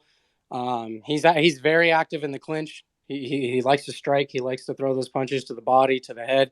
When he gets it to the ground, he's got pretty damn good top control, and his ground and pound is actually pretty nasty. He knows what he's doing. And he usually sticks to his game plan. So usually when he faces guys that he knows he can't outstrike, he's going to wrestle them, and then vice versa. He can strike when he can. My problems with him, he fucking leaves his chin up like constantly. It's like Patty. Like they just love to leave their chin up. I actually faded him against Cheaty for that same exact reason. That's what happened. He likes to leave his neck out when he attempts takedowns, which I never like. He struggles to get it to the ground. He doesn't have like sound takedown the ability, you know what I mean? He keeps his hands down and he doesn't check calf kicks. Christian Leroy Duncan, I'm actually excited to see him. I usually don't care about debut fighters, but when I watch the tape, I like what I see. He's undefeated, but he's coming out of Cage Warriors, so he doesn't really have any wins against people with no. But he's very loose and bouncy on the feet. He switches his stance a lot. He's got a very rangy, funky style, very similar to MVP from Bellator. If you guys watch, they're very similar actually, except this guy has way better grappling in my opinion. He's got endless cardio. He always puts the pressure forward. He's got an enormous array of kicks that he's going to throw at you at any given time, and he's very quick with those. He has a full arsenal. He can punch you, kick you. He's got knees. He's got elbows. He's got it all. What I've noticed is in his fights, he doesn't take damage, man. This guy doesn't get hit. He knows how to stay away. I'm curious to see if he can sustain that in the UFC. And like I said, he's no stranger to grappling. He's got pretty damn good top control too. He knows what he's doing if the fight goes to the ground. Just like MVP, he does have trouble getting off the cage. He can get controlled in the clinch. His takedown defense does need to be worked on. It can be a lot better. He takes chances a lot. So sometimes with doing that, he gives up crappy position. Sometimes he'll throw, spinning elbows or throw some high knees at the wrong time, and he's going to get taken down because of it. If he's on his back, he's not very urgent to get up. Sometimes he'll just settle for it. So there is a pathway to victory to beat him, but Dusko's not going to be that guy. I think when he faces, elite wrestlers and stuff, he's going to have problems with them. But if it stays on the feet, boy, watch out. This guy's nasty. My pick is Christian Leroy Duncan. My bet is Christian Leroy Duncan money line. Prop bet, I'm taking him inside the distance. I think with Dusko leaving that chin up, it's going to get fucking caught by something. It's either going to be a high knee knockout because he's done it twice, a spinning elbow. It's going to be something. He's getting knocked out. So, Man, that makes me feel good because I was fading Dusko in all my parlays probably already. Gabe, go ahead. Yeah, I've been watching Duncan for like a while now. He's a Cage Warriors middleweight champion, I believe. But yeah, I was talking to Wes about this, and like Wes is pretty high on him. I know Dravi's pretty high on him. I'm pretty high on him. I haven't bet him yet, just because the possibility of like the takedowns of Desco are a thing. And I haven't watched all of his tape completely yet, but I'm trying to figure out if his takedown defense is worth the minus 200 bet that he is. But yeah, he's pretty good. He's really good actually. He's probably one of my favorite fighters out of Cage Warriors. Yeah, I think as long as he can stay upright, and I can see like Disco like fucking around with this dude because he probably wants to strike with him and prove like a point. I know a lot of people try to do that shit, and like Disco almost getting knocked out by Wright and getting knocked out by Puna, and like getting clipped by all these people like just isn't a good look, especially when you have a guy like Duncan who like super accurate, can hit you from anywhere pretty much. So yeah, I think the under is probably gonna be pretty easy, no matter what side you're on. And then probably Duncan by KO. Nice. Anybody else on this fight? Well, that's all right. 7 minutes is plenty. Andrew, that was nice tape work, bro. Gabe, Wait, good tape. What you uh, got? Did I miss one? I think Average wanted to say something. I don't know. Let me ask him. Oh, my No, no, bad. no. Trace covered it. I was just making. I wasn't sure which Chris Duncan was which. Gotcha. This is So Christian and Chris, and we're Yeah, gonna we're have to talking keep about the that. British guy, not the Scottish guy. Yeah, I was just double checking. One is black, one is white. Well, yeah. So I was I gonna don't know say. much about. I don't know much about this one. So I was I've gonna. heard nothing but positive things about him, though. Nothing but positive things. I was gonna say that it doesn't help Andrew saying Scottish and British because technically it's the same, but you can say English and Scottish, and that for sure will rip it apart. But yeah. Since they're not from America, it wouldn't be racist to call them Black Duncan and White Duncan, right? I don't know, man. Fucking That It would sounds like heard a only be Joe that. racist Rogan if they're joke. from You California or heard something. that. That If sounds like they a were Joe from Rogan joke. California, it would be racist. True, true. California does reach the north and the south, so yeah.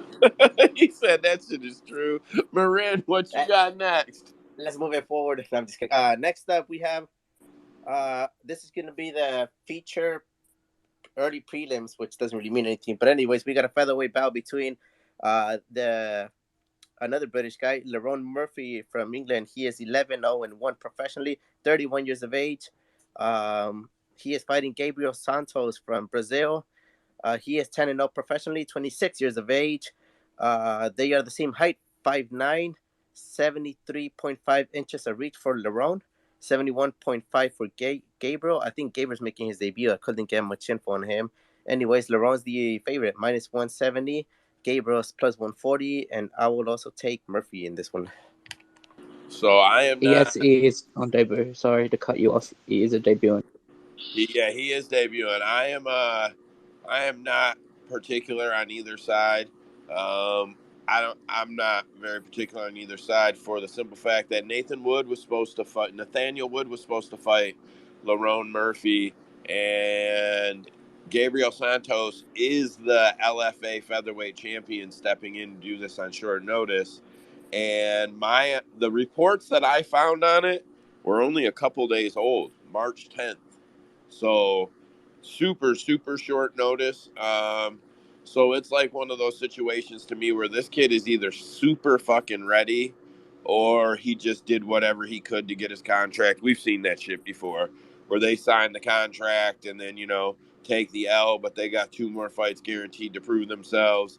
As close as it's lined out of the gate, I would assume this kid probably isn't any pushover down there in LFA.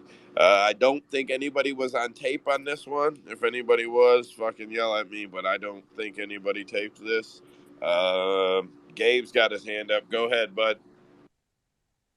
Yeah, so I looked at Santos a little bit. He has a grappling upside here that Makwan used against Lerone Murphy. The only problem is he is on short notice. And the fact that the line opened at minus 275 for Murphy and got bet all the way down, that usually worries me. Just because when it gets bet down like that, it usually means there's a lot of money on one side. Not that it really ever matters in MMA, but most of the time public dogs don't cash.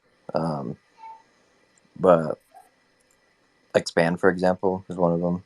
Everyone was on him. There's a few this week too, like Luana, Carolina. But yeah, I think Murphy being inside England too. I'm sure he worked on his takedown defense. He was getting ready for Wood too, who also uses takedowns. And I guess you could say they use it similarly as far as like Wood and Santos. Like they don't use it as their primary source of offense, but they will use it. So I can assume that Murphy was probably working on it. He's not very good on the ground, but I think it should be definitely like lined more of a 50-50 fight. But since Santos is on short notice, the line makes sense. So I don't really have a pick, honestly. I was just kind of giving my advice on it. But if I had to pick someone, it'd probably be Santos. That's But me, Dr. Pat, for it's kind of sure. it's kind of hard to bet though. Like Murphy being like the front runner for like England and shit. Like he's on the top of this early prelims. Like they're trying to boost him up, especially with like an LFA champ. So yeah. Nice. Average, go ahead. I just want to say, because you were talking about him and LFA, he fought there twice and got 2 finishes in under a minute. One of those being 9 seconds. So take that with what you will. Man, small tape sample. That's what I actually take from that. Yes. I agree with Gabe, though. I'm definitely dog or pass in this situation. I can't see the upside to taking Lerone on this short of notice, but the kid could definitely cash. They're bringing him in hot. Yeah, I don't know. Anybody else on this fight? Oh wait, I see nonsense down there. Go ahead.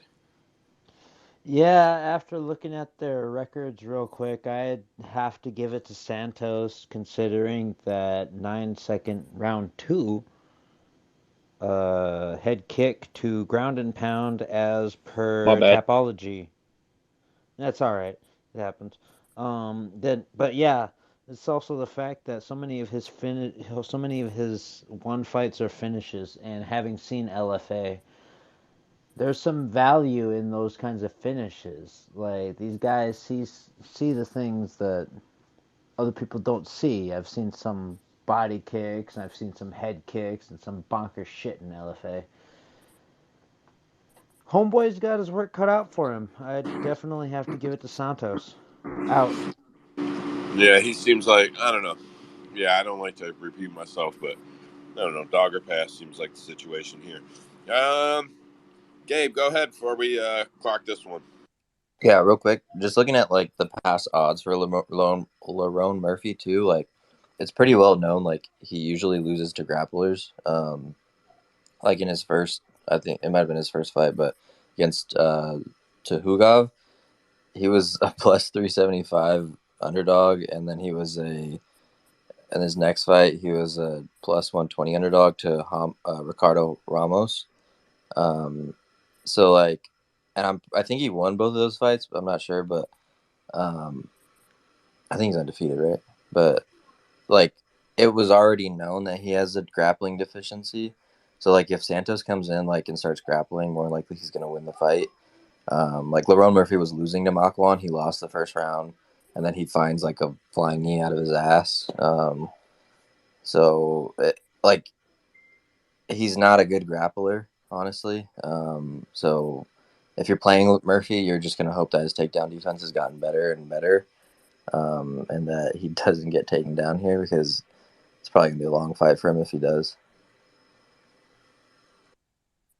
Yeah, I personally think Makwan is the biggest fade in the division across all three of the biggest promotions. Yeah, we're gonna lap this one out. Marin, what you got next? Yes, sir. Next up, we are opening the prelims with a guy that you guys already mentioned before, because this is a flyweight bout. It will be Muhammad Mukaev. He is 9-1. Oh no, 9 with 1 no contest. Sorry about that. 22 years of age, fighting out of the UK, ranked number 12. He's coming up a win. He is fighting a debutant from Brazil, Jafel Philo. Yeah, 14-2 professionally, 29 years of age.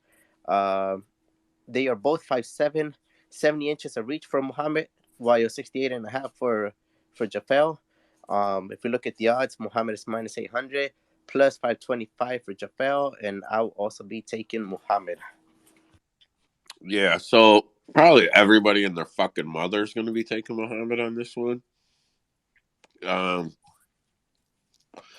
I'm personally very, very high on the guy. Fialo's debuting in the UFC after a KO win, TKO, whatever, off punches in Dana White Contender Series. He's went the distance twice. He's 1-1 when he goes the distance. He's 14-2, if I recall. I didn't note that. He's got 13 finishes, 5 KOs, 8 submissions. So you can look at that and say that, he's at least got some skills on the ground there if it goes there. Even though they're regional guys. Makayo's been dominant, 3-0 in the UFC. Beat Gordon last October, but he hurt his shoulder and he claimed that he would need surgery.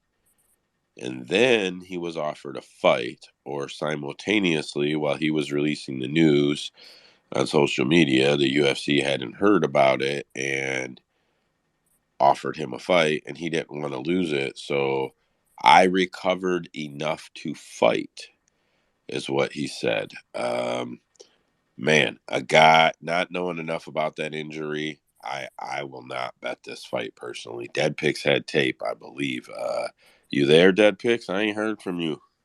Yeah, no, I'm here. Yeah. So, to get started on this breakdown, just basically what you were saying about that injury. That's literally what it caught my standpoint. I would advise everyone to not be betting this fight, just in case the off chance that something does happen to Mokayev's shoulder. I mean, if you guys recall, we did see what happened to T.J. Dillashaw back in his last fight.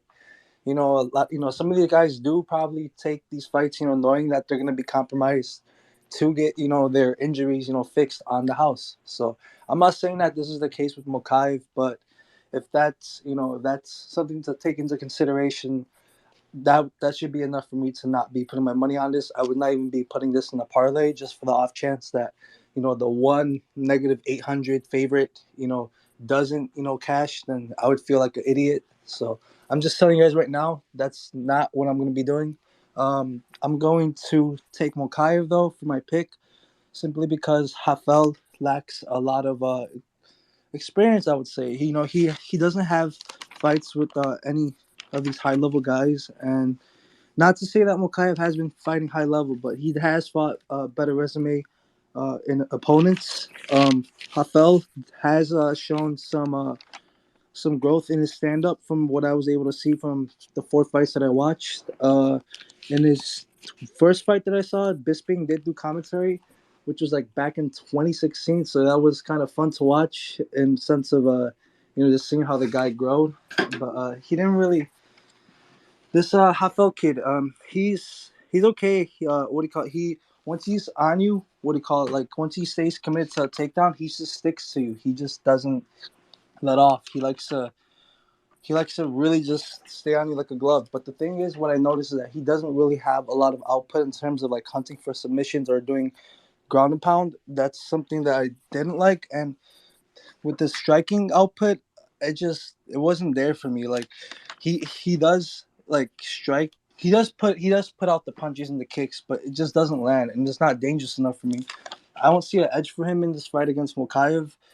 But like I said, that shoulder injury is enough. The reason why I would take Mokaev is because I just think he has smoother pressure in wrestling, and I think he does have the better of the stand up. Albeit that if you did watch that fight with who was it, Charles Johnson, you could see that he may have had some troubles getting the takedowns, but I wouldn't even accredit to that. I would just accredit to Charles Johnson having that good takedown defense. I don't think Kafa will be having those advantages here. So my pick will be Mokaev. If you really, really need to bet this fight, then I would just put the fight does not go to decision, just for the off chance that something does happen to Mokaev. And I would not be putting it high on any tickets. I would just be taking that as a single shot. Don't get crazy with it. That's all I really got for this breakdown. So Beautiful fight breakdown, bro. I couldn't have been more elated. That shoulder injury is so serious. And like when he says that fighters will fight to get it fixed, we have had fighters in this space this year UFC fighters under contract tell us that fighters will fight to get their injuries fixed. Once they fight, once he says fight, that shit is all paid for. It is all fucking paid for. So, I mean, I know everybody's going to look at the record and go, he wouldn't do that. He wouldn't do that. Let me tell you something. I just had neck surgery. I got $220,000 in medical bills sitting on my kitchen table. So, if you think that somebody wouldn't do that, you're out of your fucking mind. Trace, go ahead. Yeah, my only hesitation with this, and that's why I'm kind of tempted to take the dog shot on Phil, is that I mean, the Malcolm Gordon fight, Makhachev didn't look good. Like I know he was like a massive favorite, like over -1,000 for that fight, and he almost lost twice. He almost got finished twice in that fight. Like you're telling me Mokhayev's coming in with an injured shoulder. The kid he's fighting's no slouch. The kid's got legit striking with good power. He's probably the better striker of the two. Definitely the better striker of the two.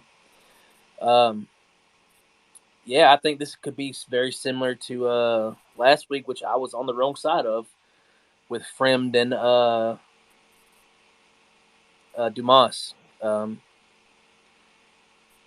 gonna at plus 550 and probably rising. I got to sprinkle a little bit on the man. I'll take that shot just to To be honest, like I bro, said, he hasn't looked good to me. Like I mean, he's good. Don't get me wrong, but not to the extent of what he's favored at. yeah, I'll be That's all honest, I got. bro. I'll probably take something on him too, Trace. Like I don't know what, bro, but like don't feel like you're on an island over there, because I'm probably taking something too, bro. Don't you're not. Gabe, go ahead. Yeah, don't take this fucking Brazilian bum. Don't do it. It's just wasting money. Even if, let's say he is hurt, right, and he comes in the fight hurt, like without a doubt, I think he can still fucking finish this kid, like this dude. Like this is like a guy that's like finish or be finished type dude. Like the fact that you're being finished by guys like in Chuto, Brazil and shit. Like it's not a good look. So like Makhachev, yeah, he was getting like reversed and shit by Gordon, but like Gordon is a legit like BJJ like black belt. Like people try to like shit on him or whatever, and like yeah, he has a suspect chin or whatever. But like if you're on the ground with him, you're in trouble all the time. Like if you're in his guard, you're probably gonna be facing arm bars and triangles and all this shit. He's like super strong on the ground, and that's the only thing that he can do. And he's really good at it. So like Makhachev being young and not having that great of top control, like what is he, like 22 or something like that? Like what is he, 21 or some shit? 22. Yeah, he's 22. Like he's gonna keep getting better and better every fight. Um, so I think even with the injury, like he's probably fine. He could probably just outstrike the dude if he wanted to. Well, I mean, if he's letting it known that he's got a shoulder injury, then of course the other guy knows this. I would go in there being a striker and throw heavy fucking kicks. Let him block him. Let him block Bro, him. if I'm he gonna don't keep jacking that shoulder, bro. yeah, if he don't throw punches at the shoulder, he's a moron. Like the amount of hype that he can steal by beating this dude is fucking huge. Like this is a lot of. I mean, granted he isn't. It's a debut and it's a huge debut. I mean, this kid's got a lot of push behind him. But if he can beat this dude, like he's the new hot prospect. No, Oh, I I think 100% agree with that statement. If he I wins this fight, I think if he was purposely going to take a fight like where he thought he was going to lose because of the shoulder injury, like for medical reasons or whatever, like if he wanted to get it paid, he'd probably take someone that was better than him. That way he didn't look like an embarrassment. Getting a loss to a guy like whoever the fuck this guy is. Um, like it doesn't make sense to take a fight where like your shoulder is completely like busted. Like his shoulder, like I have fucked up shoulders, right? Like you probably hear Wes like all the time, like oh get surgery, whatever. Um, but like you can still do shit with bum shoulders. Um, Like Yeah, but both of my you're shoulders are assuming that his completely is fucked. just as bad as yours or not worse than yours. I mean, you're just Yeah, assuming that it's in a good because spot and not Gabe, that bad. I No, said the but I mean, same thing a year mine are ago, like bro. pretty fucked up. Like Yeah, you, I said the same thing a year ago, bro. My bicep ripped in half, my tendon ripped in half, bro. The brachial plexus is broken. There now I can't lift a cup above my fucking shoulder. So, like, we don't know how bad that shoulder's hurt. We don't know, and you can't say a guy wouldn't take a fight. We just watched T.J. Dillashaw do it, and he's got way more dough than Makayev has, and he still needed that fight to yeah, but get that shit paid for. like I said, Dillashaw took a fight against Aljo, who's like he's a legit guy. Like that would be something that I would do, right? Like I said before, like if I knew I was gonna lose, right? I wouldn't be taking a fight against fucking Philo. I'd be taking a fight against someone. What he's at 125, right? I'd be taking a fight against someone decent, to where it looks like I lost to someone decent, not to no fucking bum from fucking See, Brazil. Well, see, I I would think understand. he. Go ahead. Go I ahead. would see. I would understand you betting him if he was just like a small favorite. But like this dude's a minor. Like you got a guy going in with an injury, and like I mean, he's not fighting for a big belt. Like of course he's going in with the assumption he's going to smash this dude. That's got to be his assumption, and that's your assumption too. You're assuming he's going in, but what if he's bothered by the shoulder too much to get the takedowns? Then what? You're stuck striking with this dude who's a better striker, has better power than you.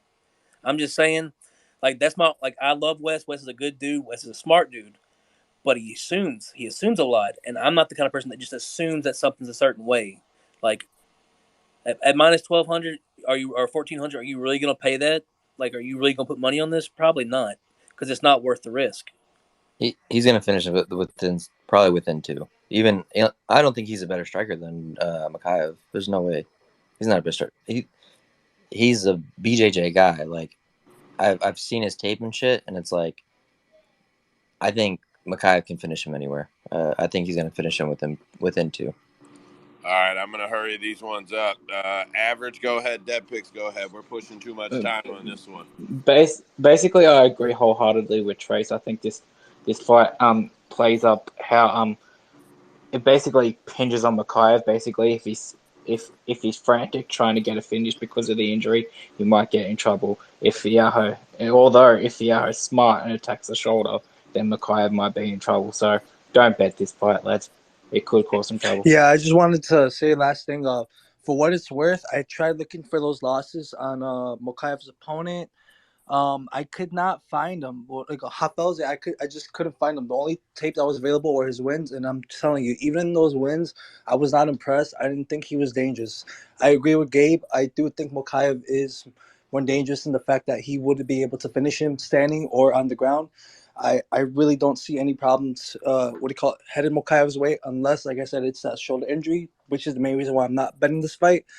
But like I said, I don't even think that dog shot is worth it, honestly, in Hotfeld. But if you really are that superstitious, and you have some capital to blow, you're not afraid to lose it, then take a small stab in that dog shot if you're that confident. But like I said, I wouldn't even do that. So that's just my last take. Real quick, if you have trouble finding fights, guys, on topicmma.com, we have our own website. It's a resource site. All that stuff's linked to it. I was able to find all my tape work on there without having to go anywhere else. Between that and ESPN, we got it covered, brother. So if you have that problem, come use our website, man. That's what it's there for. Yeah, we've got links to everything you need. Any spreadsheets, data sheets, tape sites, anything you're looking to find, it's there. It's just a website full of resources for Cap and MMA. There are no ads on it. There's nothing like that. It's just a page full of resources so we can go to them when we want to. That's almost 15 minutes on this fight. I figured this one would go a little long. Marin, what you got next? Next up, we have a fight that I don't even know why it's in the prelims. It probably should have been in the early prelims. But anyways, we got Sam Patterson fighting out of the UK, 10-1-1 professionally, making his promotional debut. 26 years of age. He is fighting another debut, 27 years of age, for the undefeated 6-0 Yana Ashmos from Israel. Sam is taller, 6'3", compared to the 5'9" of Yana. That's all I can get on both guys from the three websites that I use. So They got Sam as the favorite, minus 275, plus 220 for Yanal. Like I said, I don't know nothing about these guys, but just about size and record, I'll be taking the favorite Sam in this one. Yeah, that's quite the deficit. This is the last fight on the card that I've got nothing on. But Zaza Betts was supposed to dig up some tapes, I believe, on these motherfuckers. You there, Zaza? Yo, yo, yo.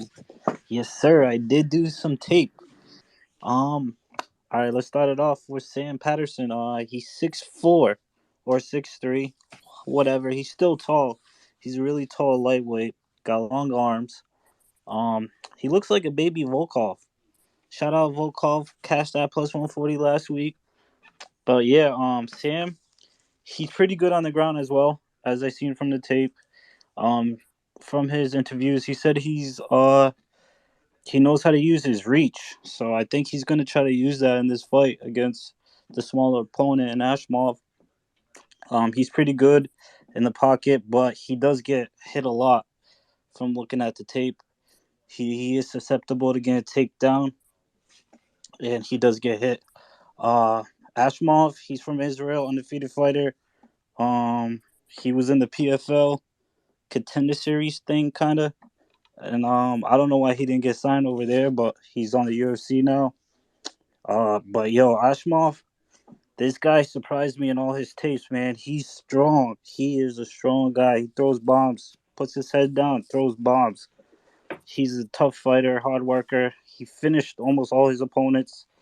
The last tape I saw, he did some crazy, choked this guy up, like lifted him from the ground, choked him out.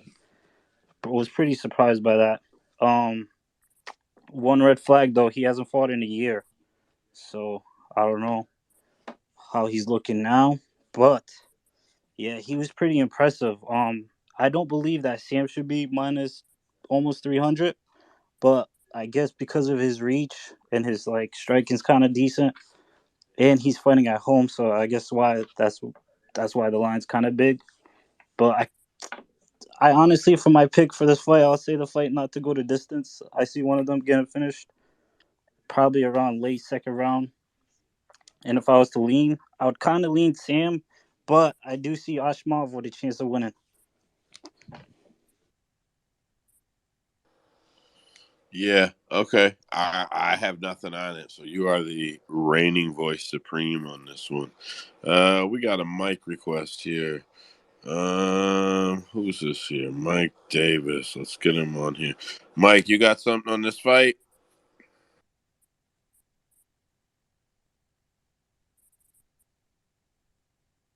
Hey Zaza, let me ask you something. Yo. Do you like Patterson by submission?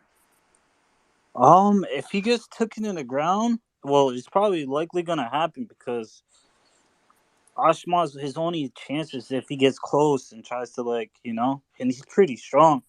But Sam Patterson, he is kind of decent on the ground. Not gonna lie, I did see him submit some guy from the ground from the bottom. So he's kind of good, all well rounded. He's like a Jalen Turner kind of. But wait. But what? I love that. Mike Davis, do you have something on this fight? I do. I taped this last night. I'm going conspiracy with this. You see these people from different countries, newer countries that aren't represented in the UFC, like the heavyweight from the Dominican. They set him up with a couple Guineas. The two South African guys, Simon and Dreykus. I think they want to promote these guys from different countries. And Levy is also from Israel. He did lose his opening fight to Rafa, but he went on to win his next two. I think Ashmaz is on all the good supplements, and I think he's going to win this fight. Maybe by the cards. Maybe he gets the knockout. I think he's strong enough to not find himself in those positions. He is definitely got some flaws, but I definitely see him getting this one. I think the UFC wants him to win this, and it kind of getting flashbacks from the last London card. Mason Jones was minus 380, and you seen Ludovic Klein shit on everybody's parlays. So yeah, my pick is Ashmas. Nice take, bud. Nice take. Anybody else? Oh, I will proudly lap this one in 5 minutes and 43 seconds. Then, Marin, what you got next? Yes, sir. Next up, we got another UK guy and another debut, and then this is the guy that y'all were mentioning earlier, Chris Duncan. He is 9-1 professionally, 29 years of age. He is fighting the veteran from Venezuela, Omar Morales, 11-3 professionally, 37 years of age. He is coming off a loss. 5'11" is the height for Omar, 5'10" for Chris. 73 inches of reach for Omar, 71.5 for Chris. 42 inches of leg reach for Omar, 41 for Chris. If we look at the odds, they're really just a pick 'em. Minus 118 for Omar, minus 105 for Chris. In this case, I'll be taking Omar and fading the debut. So Skip Figlak was Shore. supposed to fight Duncan here. And then Figlak was forced to withdraw from the event, citing an injury, and he was replaced with Omar. I think it's about 2 weeks' notice. I don't know the for sure dates. I base it off the articles I can find and things like that. But I think it's 2 weeks' notice. Andrew, did you do tape on this one, bud? No, I did not. Did anybody do tape on this one? Gabe, go ahead, bud. Not I. Yeah, I forget who was asking me about this fight, but I know a lot of people are on Omar. Like, even if you look at like the Bet MMA tips page, and the fact that he's on 2 weeks' notice is even worse, because his cardio isn't that good.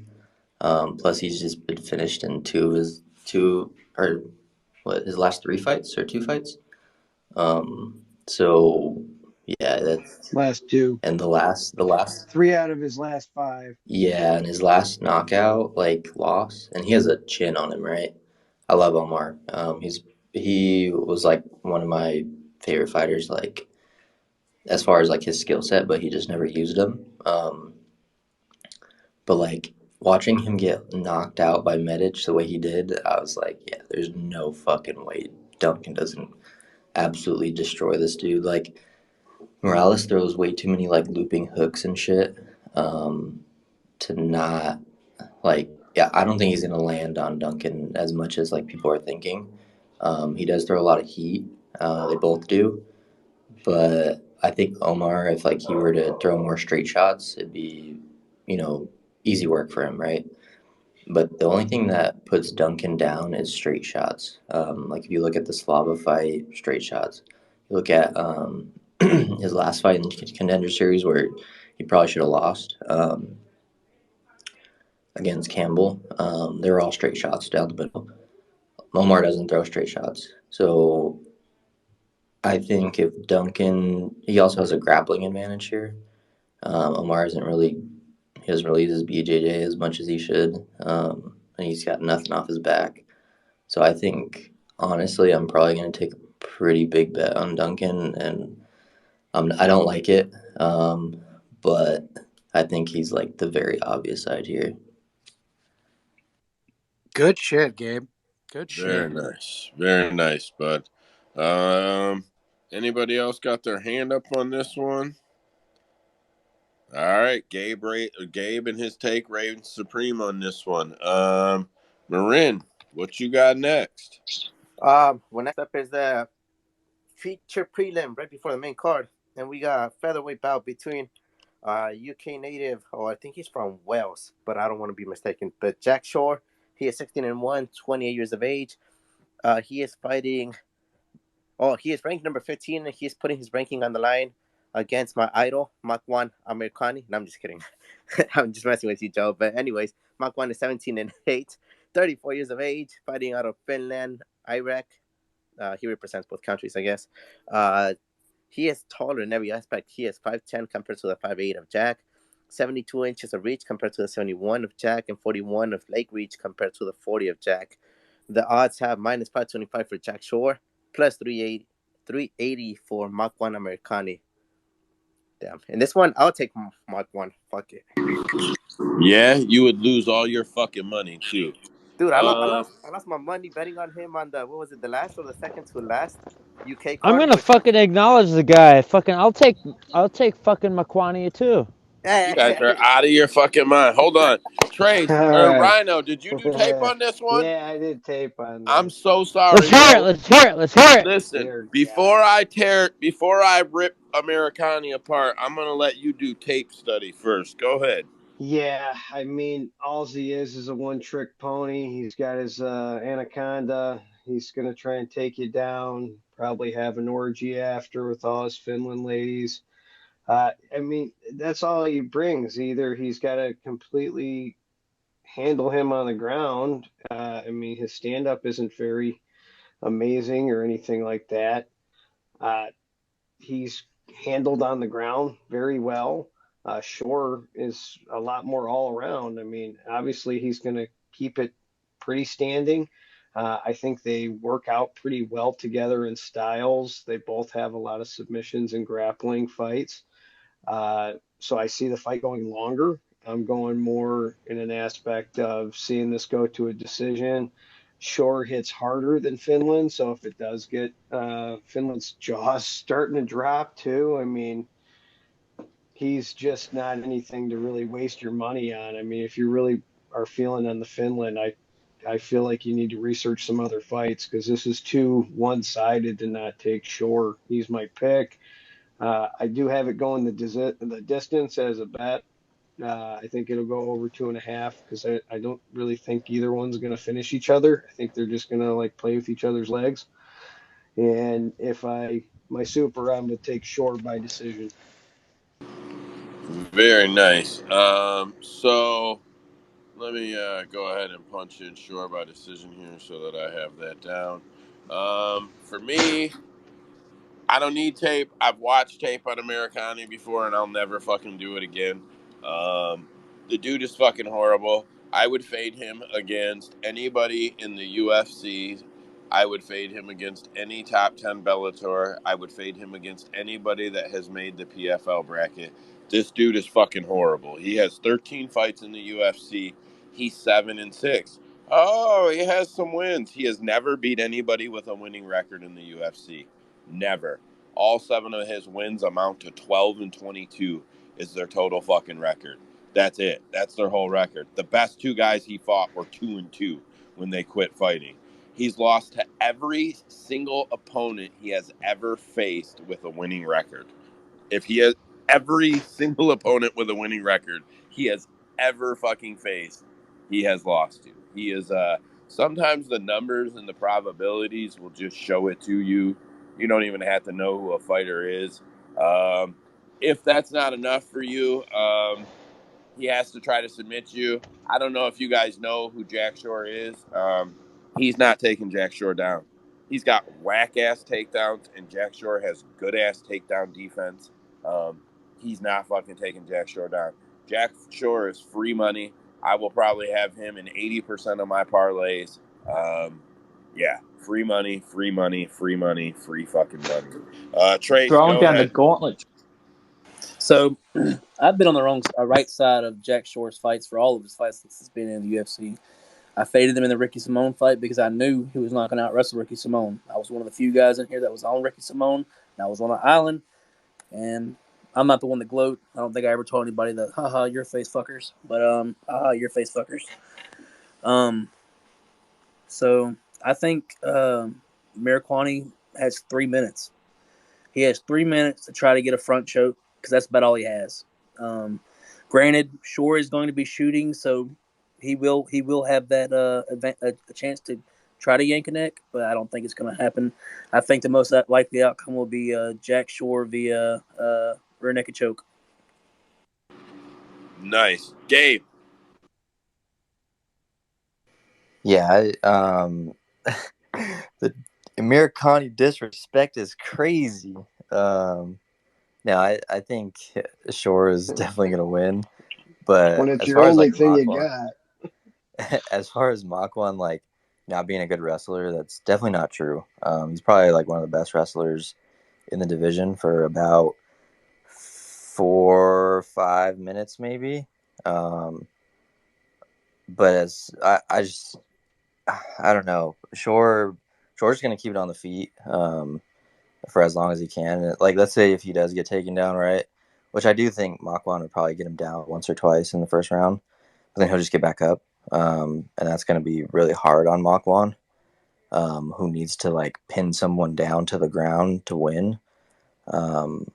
So I think it'll be a lot like kind of like maybe like the Pierce fight, where basically like he tries to get the takedowns, can't get him, or gets him, gets back up, and then Shore eventually either pounds him out or subs him in like the late second, probably third.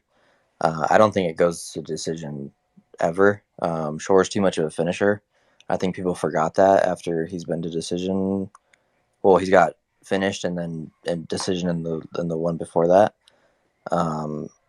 But yeah, I think Shore probably by like late second round. I want to say probably late second round sub is probably the way to go. And But that's yeah, honestly what I was leaning to as far as the rear naked choke, probably somewhere in the second round. yeah, I think he can pound him out, but like Shore just loves like the whole fucking back take and figuring out how to get the arm under the neck type of thing. So I could see it. But realistically, he can do it however he wants because Makwan's just going to lay there on the ground and get flattened out.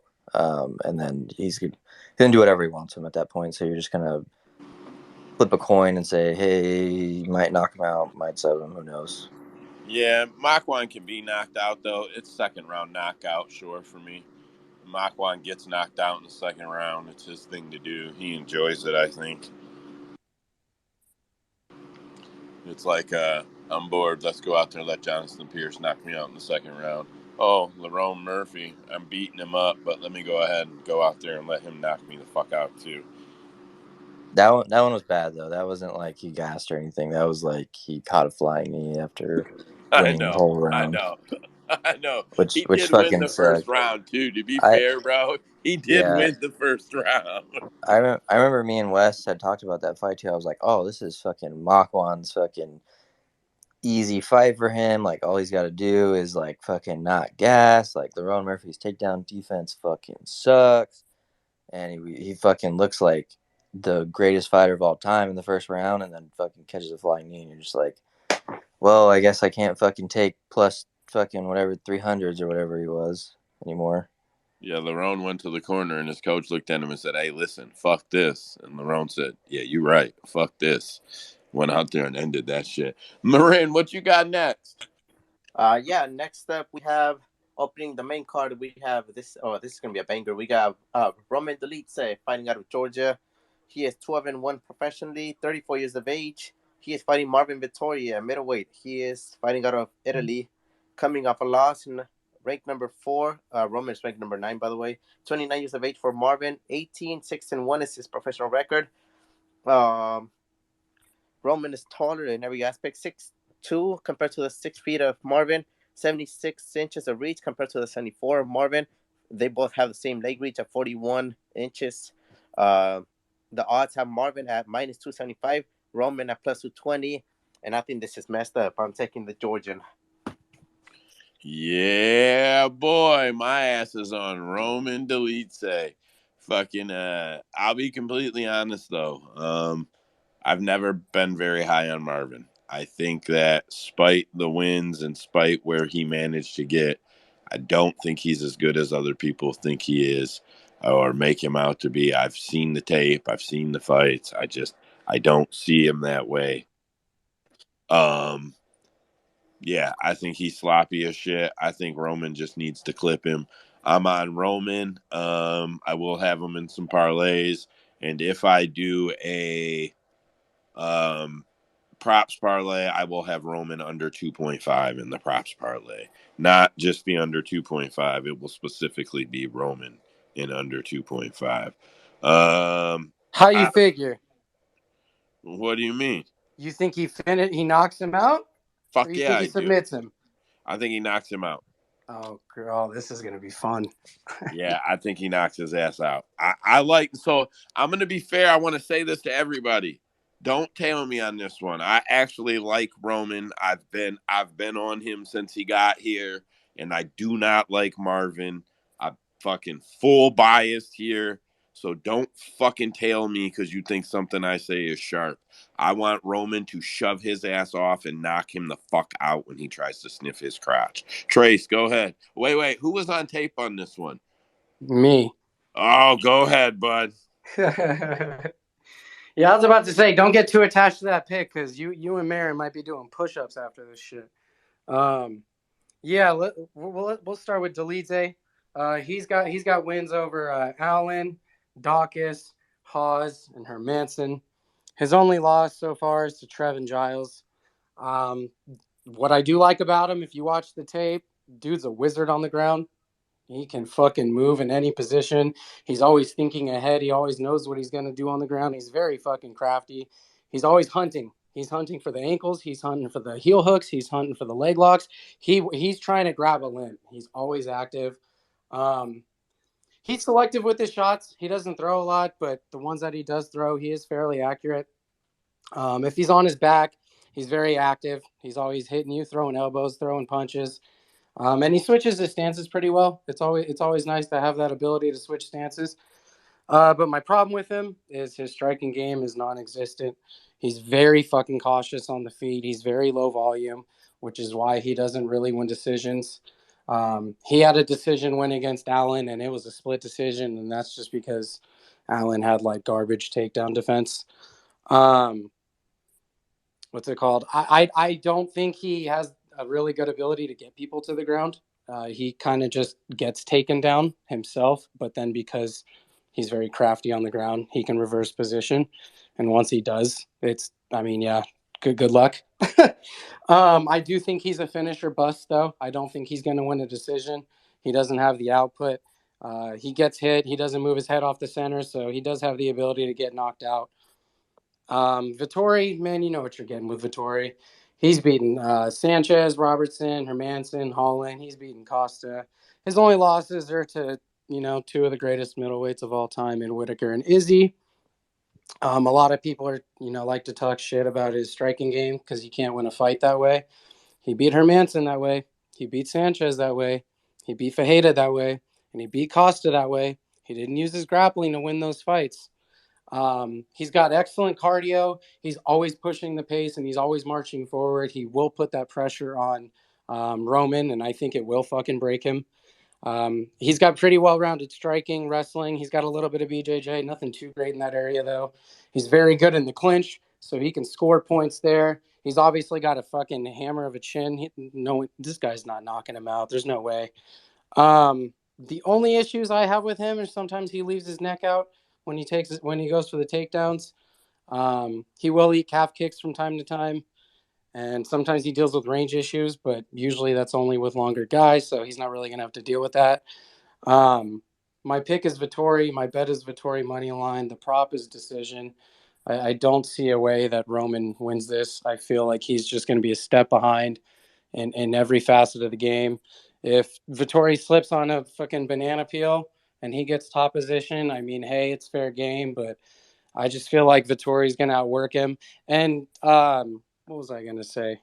Delete gasses, bro. He slows down as the fight goes on, even though he's already cautious as it is. And Vettori is obviously gets better as the fight goes, in my opinion. So it's Vettori all day. Sorry, guys. Very nice breakdown, bud. Very nice take. Trace, go ahead. Yeah, I'll keep it short. I honestly think that he is allowed to get knocked out as far as Vettori getting knocked out. I know he hasn't been knocked out, but you don't get knocked out till you get knocked out. I mean, nobody's superhuman. He's taken a lot of damage in his career. In his last few fights, honestly, I mean, he's taken a lot of damage. I mean, against good people, I mean, everybody's chin cracks at some point. You know what I'm saying? And I do think he can win a decision. I think he is violence, bro. That dude is violent. Like everything he does is with fighting intentions. I think Bleeds is a lot more loud than people are giving him credit for. Yeah, me too. Gabe, go ahead. Real quick, I meant to mention something on the Duncan Morales fight. I think the under 2.5, whatever you get it at, I think it's a parlay piece, or I think it's a good enough number you can probably play straight. But I think that's like one of the easiest bets of the card. But as far as this fight, um, so like Dolidze is kind of growing into like that middleweight body finally. You can see it like in his past few fights where like he's he's knocking people out, and he's that power from when he was at, I think, light heavyweight. I personally liked him when he was at light heavyweight because he was um, like he had so much power, but I guess it's finally like transferring over, just because he wasn't used to that weight cut, and like when he was coming into that weight cut, you could see like he looked a little flabby and like kind of like drained and not. He didn't look ready for like the division. But like now he's kind of grown into it. But even then, like I don't think he really has anything for Vittori. Just because like Dolito was getting pieced up by Hermanson, like pretty bad until he like pulled something out of his ass. And I think I just don't think that's going to happen again. I think they were trying to push him for a long time. But I think this is like a fight where it's like, all right, Dolidze, like this is the fight you're either good or you're not. Because Vittori's just going to stand there, and he he gets hit in the face, and you think that it's probably going to hurt him, but it just doesn't. And I don't think Dolidze hits harder than Costa. And Costa was hitting him with some crazy bombs, and Vittorio just kept walking forward. And I think it's going to be kind of like the same fight. Vittorio would be kind of stupid to honestly like shoot a takedown here. He could just piece him up on the feet and do what Hermanson did. Yeah, I think easy unanimous decision, maybe even like late stoppage for Vittori. But yeah. I didn't know that Paulo Costa was a power puncher. Everything I've seen, it took volume for him to put people away. I've never seen him one hit punch nobody. He Bro, ain't I no was just power gonna puncher. say He's that. pillow fisted. Trace, I was just gonna back you up. Hey, I appreciate it, Moran. You on the right track, brother. That dude is pillow fisted. He ain't knocking nobody out. He ain't knocked nobody out with one punch. It's always been accumulation. I mean, I don't know. Hold on. Nonsense has had his hand up. Average got his hand up, and we're already coming up on 10. Let's these boys Give me get the delete mic. say, Go ahead, man. Give me Nonsense. delete say, big dog. Give me delete say. Hell yeah, let's Let's go, go. Yeah, baby. Okay, the boy. baby. Yeah, I'm gonna keep my shit short. It's Delitze. I was saying that Delitze is gonna smash the shit out of Vittori, especially after his performance from Bobby. But that's also Bobby, you know. But Delitze has been putting on some savage performances lately. I don't know. I feel like my take is pretty zero IQ, especially after the fucking analysis that we just got. But Delitze, second round. Nice. Average, go ahead. So I'm sort of back and forth on this. I think I initially was thinking Roman, initially just out of bias because I think Marvin's an absolute man child. I think he whines and complains way too much. But I also acknowledge the fact that Marvin has this absolute dog in him, and he can take damage and then just keep moving forward. So, but I'm not sure, but I honestly, what Trey said, he did take a lot of damage, especially in his Robert Whittaker fight. I mean, look what Robert did to his face. I actually think that Roman might finish him. Ooh, nice. Man, Usman, go ahead. Yo, you got me? Yeah, go ahead, bud. Whoa, we're halfway there. Oh, living on a prayer. Let me Roman's gonna splash bring some in that auto. second Let me splash train. some auto tune with that shit, bro. I have your shit sounding right. Yeah, I know. I got them pipes. Yeah, Roman gonna come in with that second Georgian train, boys. Cash in. Choo, motherfuckers. hey, just get He ready, didn't. boys. Just get ready for them push-ups that you He owe didn't me, even. He didn't even knock out Giles or Star Pulley. And you think he's gonna knock out fucking Vittori? Yeah, fucking right. bro. He's not knocking anybody out. Giles, like, come on. Giles gets knocked out by fucking wind. Oh, I don't. but Giles dropped him. I don't know. Y'all look back, but Costa hasn't really knocked anyone out like with one punch, just like he knocked out Kaiudakis. I would say that. When has Vittori even been dropped before? Yeah, but I mean, when He got hang on, Joe, just one quick. When was oh fuck, I can't think of his name. Go I ahead, see Joe. Vittoria looking silly though in that Robert fight. I tell you that. That's It's fucking Whitaker Robert though. Robert, Whitaker, bro. Whitaker has some of the Robert, best striking in the but division.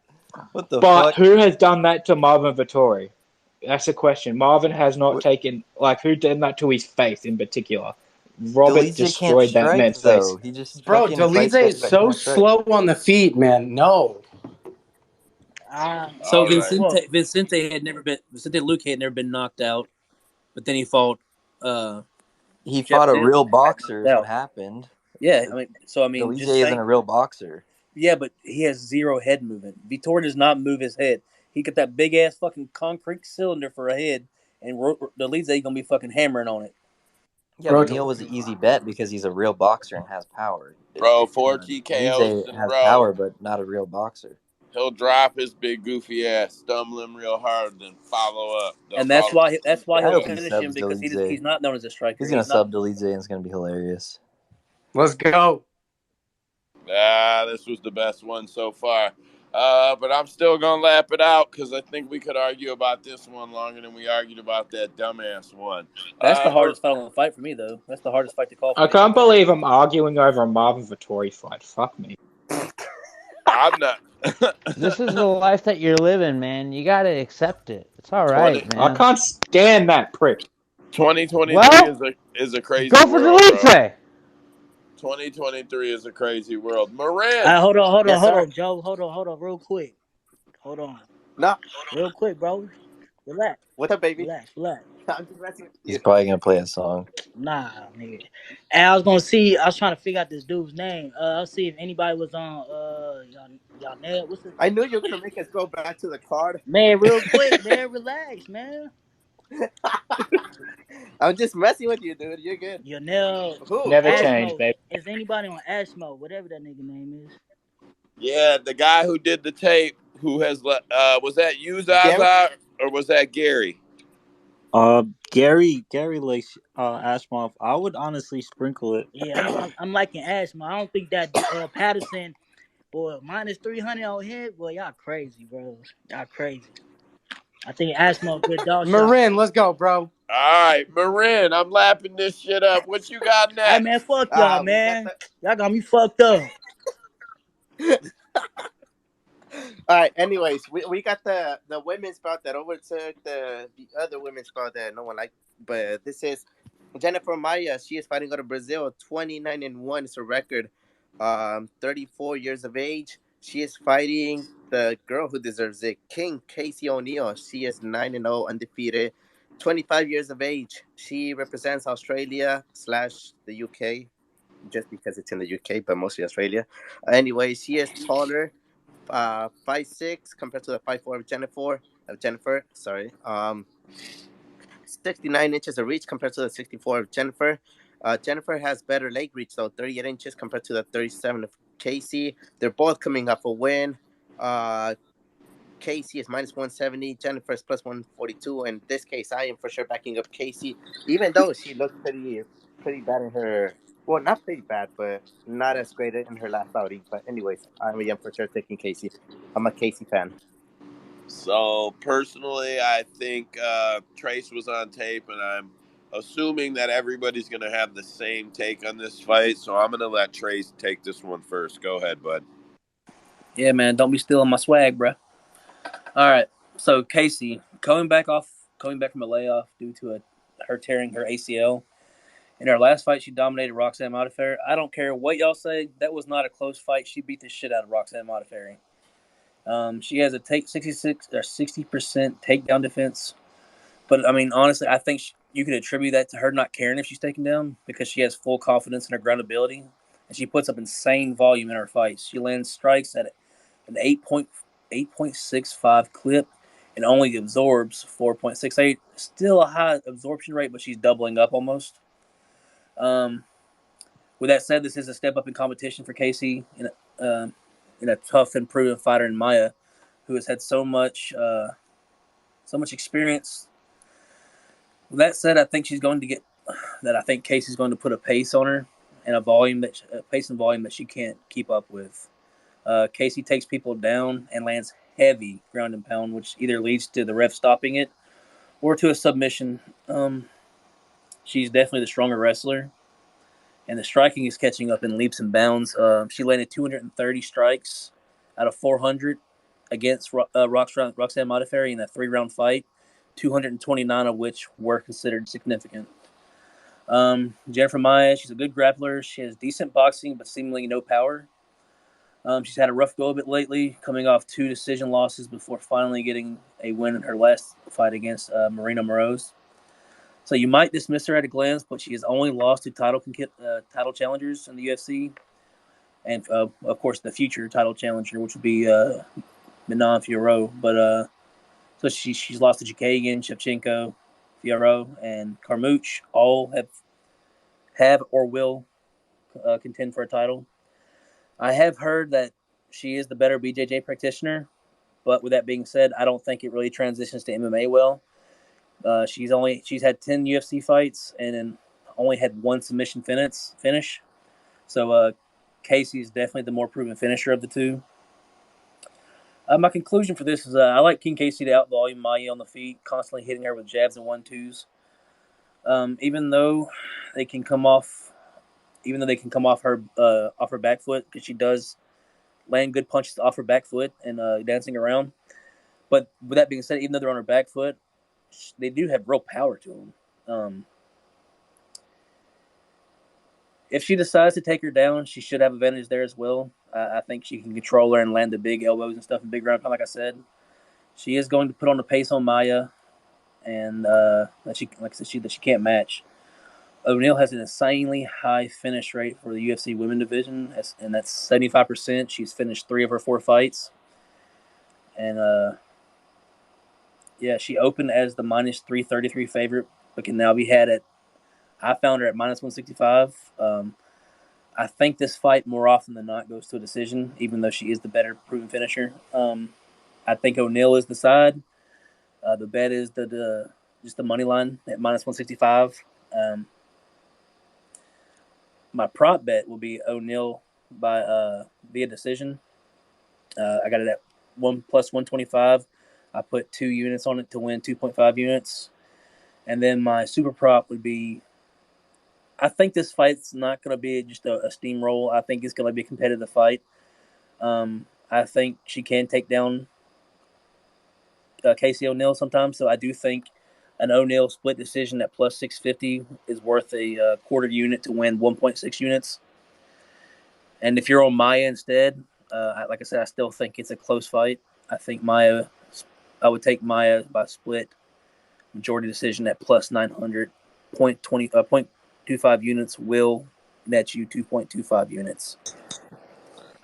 Very nice take. Very nice breakdown. Pretty similar to what I had. I will say this. Maia can get the takedown. She can get it. No matter what anybody thinks, she can get it. It's just a volume of takedown problem that she will face against Casey O'Neal. When I say she can get it, I just mean she does have the skill level it takes to take Casey O'Neal down. I don't know that she has the skill level to hold her there or to do it again. But she will have the ability to take her down if given the opportunity. Average and then Gabe. I'm on Casey. I think she gets it done quite easily. I just want to say real quick, thank you Trace for saying that last fight that Casey had was not close. Although she did absolve like 100+ strikes, it was not close at all. Fun fact: the judge that gave Roxanne that fight is now in prison. So there you go. Yeah, but I'm on Casey, and I think she gets it done fairly easy. Is he legit in prison? Could you send me a link to that? I'll see if I can find the article. Yeah, that'd be badass. Gabe, go ahead. Fucking Casey fucking sucks, honestly. I think at first I actually wanted to bet Maya, but like just going back on her fights, I realized that like she can't knock anybody out, and I think that's how Casey is probably gonna lose if she does lose. Like she's been dropped a few times, she's been knocked out in the regionals. Um, so I think her chin is suspect, but I don't think Maya is gonna be able to strike with her that much. I think Casey's gonna try to get it to the ground.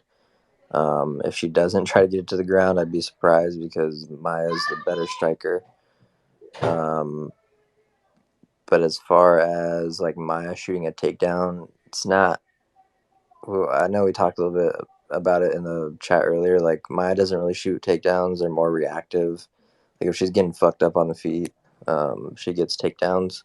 So like she shot takedowns against Shevchenko, um, my girl Fiorot, and then she shot takedowns against Chukagian. So like all three like who are similar strikers, who were fucking her up on the feet at one point.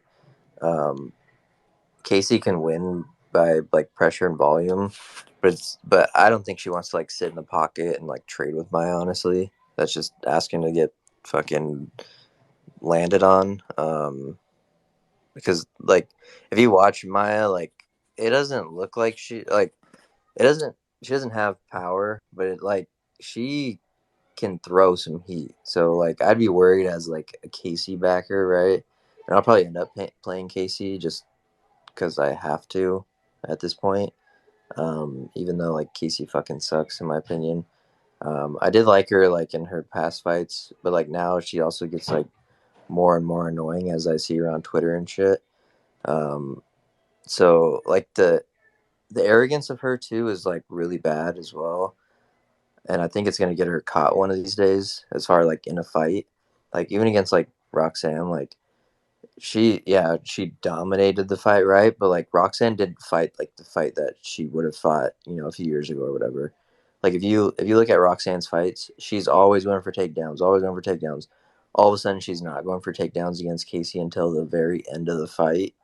um, it just makes you think like, oh, Roxanne was probably like in a mindset where like, oh, let me just stand and bang. I want to be fucking cool or whatever. Well, she literally said in the post-fight interview that she was wanting to put on one last show for the fans. So yeah, Right. So that was definitely the case. She was standing and banging to make a point. Make a point. exactly. So if Roxanne would have fought her fight, right? Like if she would have went in there and fought like a normal Roxanne modifier fight, it would have been like another upset where you see Roxanne's, plus 300 or whatever shit fuck she was, and she upset someone. Because Roxanne has really good wrestling. So and Casey's takedown defense is fucking garbage. And she's honestly got nothing off her back. So yeah, if Maya did come in with a game plan of like, oh, let me shoot fucking takedowns, which she's not, then yeah, she could win the fight. But yeah, probably Casey. Probably Casey by decision. Maybe a late sub, but Maya's generally pretty durable. So yeah. Very nice. Anybody else on this one? I got Casey winning because she's gorgeous as fuck, and that's all that matters. Lap. What you got next? All right. Next up, we have a barn burner. We have Gunnar Nelson fighting at welterweight versus Brian Bam Bam Barberena, the real Bam Bam. Gunnar is 18-5-1 professionally. Brian is 18-9. Gunnar is only 1 year old. They're 34 compared to the 33. He's fighting out of Iceland, while Brian's fighting out of the U.S. He is coming off a loss. Gunner's coming off a win. Brian's taller, 6 feet compared to the 5'11" of Gunner. He also has better reach advantage, 72, only by half an inch, 72.5 compared to the 72. Although Gunner has half an inch on the leg reach, 39.5 compared to the 39. Gunner is the favorite at minus 400. Brian is the underdog plus 295. And I'll take Brian by dog war. Oh, get the fuck out of here, bro. I was so mad. I like looked at this fight, started taping it and shit, and then I seen the odds and fucking Gunner was minus 365, bro. Cause I was already like, he should be minus 400. This is easy cash. Where's This Brian is at? gonna be close.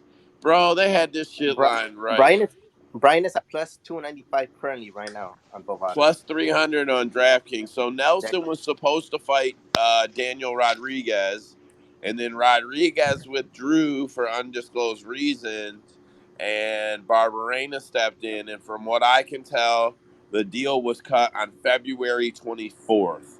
So that's about 3 weeks' notice. I'm sorry if I I'm missed it. not. I'm sorry if I missed it, but what's Barberena's record like? He just beat the shit out of Robbie Lawler, right? It's 18-9.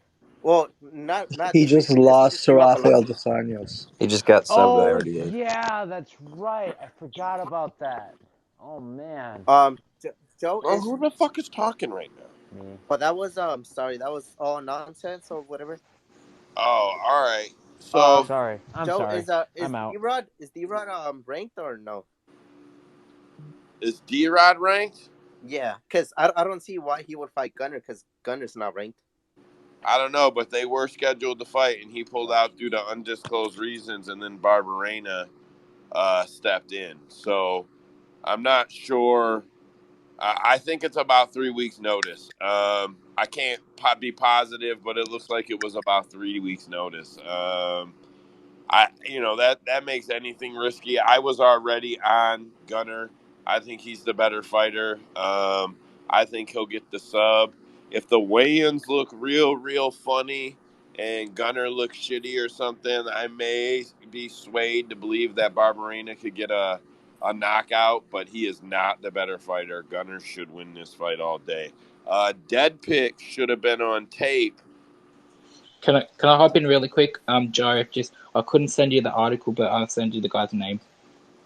Awesome, thank you. Dead picks, you there? Yeah. So all right. Get it. So to be honest with you, on this fight, I thought I was thinking to myself that it was D-Rod that was still gonna be coming into this fight. Funny enough, I didn't even know that Brian Barberena was coming in like short notice. Like I legitimately thought I was thinking like D-Rod. Like I was thinking like, all right, cool. I like D-Rod. I just gotta find ways how he can win. And then I find out it's fucking Brian Barberena. So I'm like, all right, cool. Let me peep the lines real quick. I'm like, because for this one, like I usually don't check the lines first, but for this one, I just wanted to see what was up, and I'm like, wow, like Gunnar Nelson is like, like a fucking damn near minus 400, like what I was looking at, and I was like, I'm like, if I remember correctly, he's not all that. Like I didn't like fucking Gunnar Nelson just off the top. So I went back to some tape today, and I didn't. Yeah, I kind of remember why I don't like him, but to be honest, he was fighting who is now the fucking champion, like Leon Rocky Edwards, and then he fought who? Fuck, my bad. I got the list right here. Shit, my bad. All right, whatever. So he fought some good competition. He fought two good guys, and he got his He fucking fought first. Burns too. Burns. There we go. Thank you. Yep. He And fought. Oliveira. He fought Oliveira too. Yeah. That was one of his last wins for a while. What do you call it? So besides that, yeah, I saw his two losses. That Rocky Edwards fight was kind of close. The Burns fight, what do you call? Yeah, he really didn't do shit in that one. He was just kind of getting wrestled, I would say, if I remembered. I skimmed it. Anyways, Gunnar Nelson, he's gonna be the pick only because Brian Barberena is coming in short notice, and Brian Barberena does have to come in. What do you call it for that brow because he is not a technical fighter by any means. He cannot fight on the outside. He legitimately has to come at you and make it a scrappy fight, and because of that, I do see the body takedowns that Gunnar Nielsen does initiate. I'm not too high on Gunnar though. Like the thing is, his striking is. I think there's a lot to be determined. But knowing how this Brian Barberena fight is going to be, I know he's going to be able to bounce outside because Gunnar Nielsen does not engage in the scraps. He just comes in for a good rush every now and then he comes at you with a takedown. The takedowns, I think if he doesn't make use of them, he will be able to get that clinch on the cage, and he does use those underhooks. What do you call it? Very well. So I could see more why why Gunner's gonna win this fight. It just took me a little refreshing, honestly. Brian Barberena, he would be a nice dog shot, if he just had some good takedown defense. And if I remember correctly, he just doesn't have it. Like I didn't, to be honest with you, I didn't really watch tape on Brian just because I feel like I'm more familiar with him than I am with Gunner. Like I just know Brian's a fucking brawler. Like we saw what he did with Robbie Lawler, we saw what he did with Matt Brown. It was just a close fight. And then if you go back to that RDA fight, he was just getting taken down the whole time. He got fucking, like how Gabe said, he got subbed. So I guess the pick will be Gunnar Nelson. And if you are gonna take the bet, I would suggest you parlay Gunnar Nelson. And if you want to prop, I agree with Joe. Take that sub. Don't make it too hard. Yeah, I mean, I just would not take a shot on Brian Barberena because he's coming in short notice. Unless you really think he's gonna come in and rush and knock him out, then go ahead, take it. But I'm gonna stick with Gunnar. Very nice. Cade, go ahead. Yeah, I think Brian Barberena, his takedown defense is fucking dog shit. So I think like that's Gunner's path to victory. But then something tells me that Brian Barberena on 3 weeks' notice is gonna come right out the gates and just start swinging and try to make it a dogfight. This I didn't watch tape on it. I kind of know who Brian Barberena is. I know what Gunnar Nelson, how he should win the fight, but fuck it, I'm gonna take a swing on this one. Give me fucking Brian Barberena flatlining his ass. Fuck yes. The Another funny for the thing team. is, Brian Barberena is plus 300. His knockout should only be plus 200. Just to point that out. So just take him for whatever finish, like or finish, no finish. Just take him straight up. It's like more Just take your profitable. money line. Just take the money. Yeah, like, bro, just take, if you're going to take him, Nah, bro, for you're sure. getting If him I at ever, plus if I, 300. and I'm not even gonna bet that fight, but if I was gonna parlay, if I was gonna take it, I'd probably parlay him, and I'd probably just take his money line, to be honest. Like, I wouldn't even fuck with the prop bets. But, like, realistically, I feel like if Brian wins that, if Brian has any shot at that fight, it's because he's going to have to knock him out. Bro, I think I'm building a dog parlay. I think I'm going to take Santos.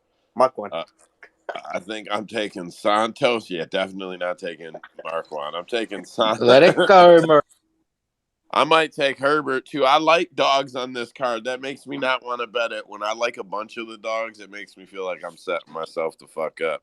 Anybody else on this fight? I'd like to know why it's on the fucking main card. Another thing is, why is it why is it even after fucking Roman Dolidze and Marvin Vettori? Like, that fight should be slotted number 3. Like, what is going on? Yeah, it's probably a pay grade thing, to be honest, because these dudes got a bunch of fights and probably got, like X amount of fights get you X amount of pay. So Dana moves your ass X amount Well, up the card. also, like I don't know if you guys noticed. I mean, we were spoken about this before, but it's also like they put some other fights. So they put the placement of these fights on purpose. So I mean, you do have Roman Dolidze versus Vittori opening up, but then you need a fight in the middle that's not as great, because then you have Justin Gaethje and Fiziev. That might be fireworks. Like you cannot have three great ass fights back to back to back. I don't know. Well, That's how they have done it in these past 2 years, and it seems like they're just continuing to do that. But these guys might deliver, so fuck it, why not? I'm not talking shit when I say I look up the estimated pay grades, because that's all they really are, right? I look up the estimated pay grades for the space almost every week, and the money is at the top. And of course, at the main card of the prelims, there's always money, right? But the money's at the top. You can almost figure out who's the highest paid fighter by going blue corner, red corner, blue corner, red corner, all the way up the card. I mean, in the early prelims, it's not really relevant. In the prelims, it's kind of like I'm just overstating it. But by the time you get to the main card and you look at the whole card, the card as a whole, the money is at the top. You can look at last week, bro. It was 400 grand to, not quite 400 grand, but 400 grand to Jan, 400 grand to Volkov, 300 grand to Marab, three something to Marab. And then I think Romanov didn't get that much, but it was six figures. And then the two guys under that were six figures. And then it was fell off, and then there was the early or the prelim closer. They did okay, and then like you can just watch the money count down. Like you can kind of figure out who the big pay on the card is by where they're placed on the card. And then you can kind of start to spot where some of these veterans who have a lot of fights, which get you those guarantees, those larger guarantees when you have X amount of fights, X amount of wins in X amount of time with the UFC. It gets them, you can see that it gets them these bigger pays, and it does move them up the card. I don't know if that's all contracted together. I don't know how that works, but you can see it. If you look up the sheets, you can really see it. Marin, I'm going to lap that one out. Yeah. What you got next? Just wanted to say before we close this one that also for reference, Brian was right on the same placement for the RDA, and just watch what that fight did. But yeah, next up we got, like I said, we got Justin Gaethje, lightweight, fighting Rafael Fiziev. Justin Gaethje is representing the U.S. coming off a loss. He is currently ranked number 3, 34 years of age. His record is 23-4. Rafael is 12-1, 30 years of age, ranked number 6. He is coming off a win. He honestly, I don't even know who the hell he represents. He got Azerbaijan and Kyrgyzstan on the UFC.com website, but I guess it's always a roll. I don't know what he did to piss them off, but anyways, Justin is taller, 5'11", compared to the 5'8" of Rafael, even though Rafael has better reach at 71.5 compared to the 70 inches. They both have 40 inches in leg reach. And if we look at the odds, Rafael is minus 230, Justin is plus 188, and I am for sure taking Fiziev. Let's go. Yeah, I'm Team Fiziev here. And I want to say, I would be a little bit maybe more Team Justin, because I like Team Justin. I like Justin Gaethje. I like him. Except that doesn't turn Cade screws. So Team Fiziev all day, baby. Like, I'm wearing the stupid. Does he wear a stupid hat? Get me the stupid Yes. hat. Hey. You can't call it stupid. It's traditional, but yes, he does. I don't give a shit. I mean, like, it's stupid to me. I'm a dumb American, right? We don't appreciate anything. We're No, he uncultured does, and I people. think his is better than Rob's. Honestly, I'll say that for sure. I don't give a shit. Get me the hat. Get me the. Does he paint his face or some shit in the No. As countdown? a native, I'll do all that shit. Native American, I would honestly fucking say that these fucking Russians that come out with their fluffy fucking hats is some fucking weak shit compared to the fucking porcupine hats that my people would come out with. Like fucking, You mean, they just fucking get their fucking hats at a fucking Safeway. Are you fucking kidding me? I'm First of just all, they're not talking all shit. That's Russian. why I'm talking Rob, everybody shit. can get him. Rob, I'm talking shit. I'm talking shit. I'm sorry. I'm sorry. Wait, what was his name? John. Oh no, it's something Boone. I used to watch that show when I was younger. He would always wear the what is it? Because he got the Davy Crockett The hat. raccoon. Oh yeah, Davy Crockett. Yeah, I used to watch that when I was a kid. I would barely understand English, but yeah, that was my show. He Jordan is doesn't barely basically Russian. understand English, but that was my show. Dude, I I'm learning. fucking love you more and more, Marin. Every day, man. I'm God. Cade, I've been waiting for you to put your hand up, bro. Go I ahead. wonder who he's going with. So This should be exciting. I have 2 breakdowns. I have the professional breakdown of the fight. Then I have my Let's hear it. tandem Let's hear it. Justin Gaethje stand breakdown of the fight, but let's get started. Rafael Fiziev versus Justin Gaethje. Rafael Fiziev is a very dangerous, very technical striker that has quick movement and can switch stances and throw nasty kicks, especially to the body. Fiziev picks his shots very wisely, and if you make a mistake, you will be waking up with his hand raised. Fiziev is a calm, patient fighter who can pick you apart. He throws very nice feints and a lot of them as well. He will secretly overwhelm his opponent like he did to Brad Riddell. He fights behind an ice jab as well and mixes in those kicks. He will rip you to the body. He will eventually look to land over the top as well. Justin Gaethje is someone that you don't know what type of fight he will fight. It changes every fight. Will he be a madman or will he fight technical like he did against Tony and tried to against Khabib? If he fights stupid, I expect Fiziev to make him pay and ruin my night. If Gaethje fights technical, commits to his combinations, and uses his leg kicks, which I believe are crucial based on the way Fiziev stands, then I expect him to possibly win a decision. Gaethje is also very good at counterpunching when he is in his technical state of mind. Justin has a wrestling background, but he doesn't use it at all. It makes me wonder if he might try this in this fight, because I've been watching a lot of his camp, and they've been working on a lot of drilling, a lot of wrestling, offensive wrestling, not just defensive, offensive. If you're smart, the smarter pick in the fight, just because you don't know what type of Justin Gaethje you're gonna get, I would say Fiziev.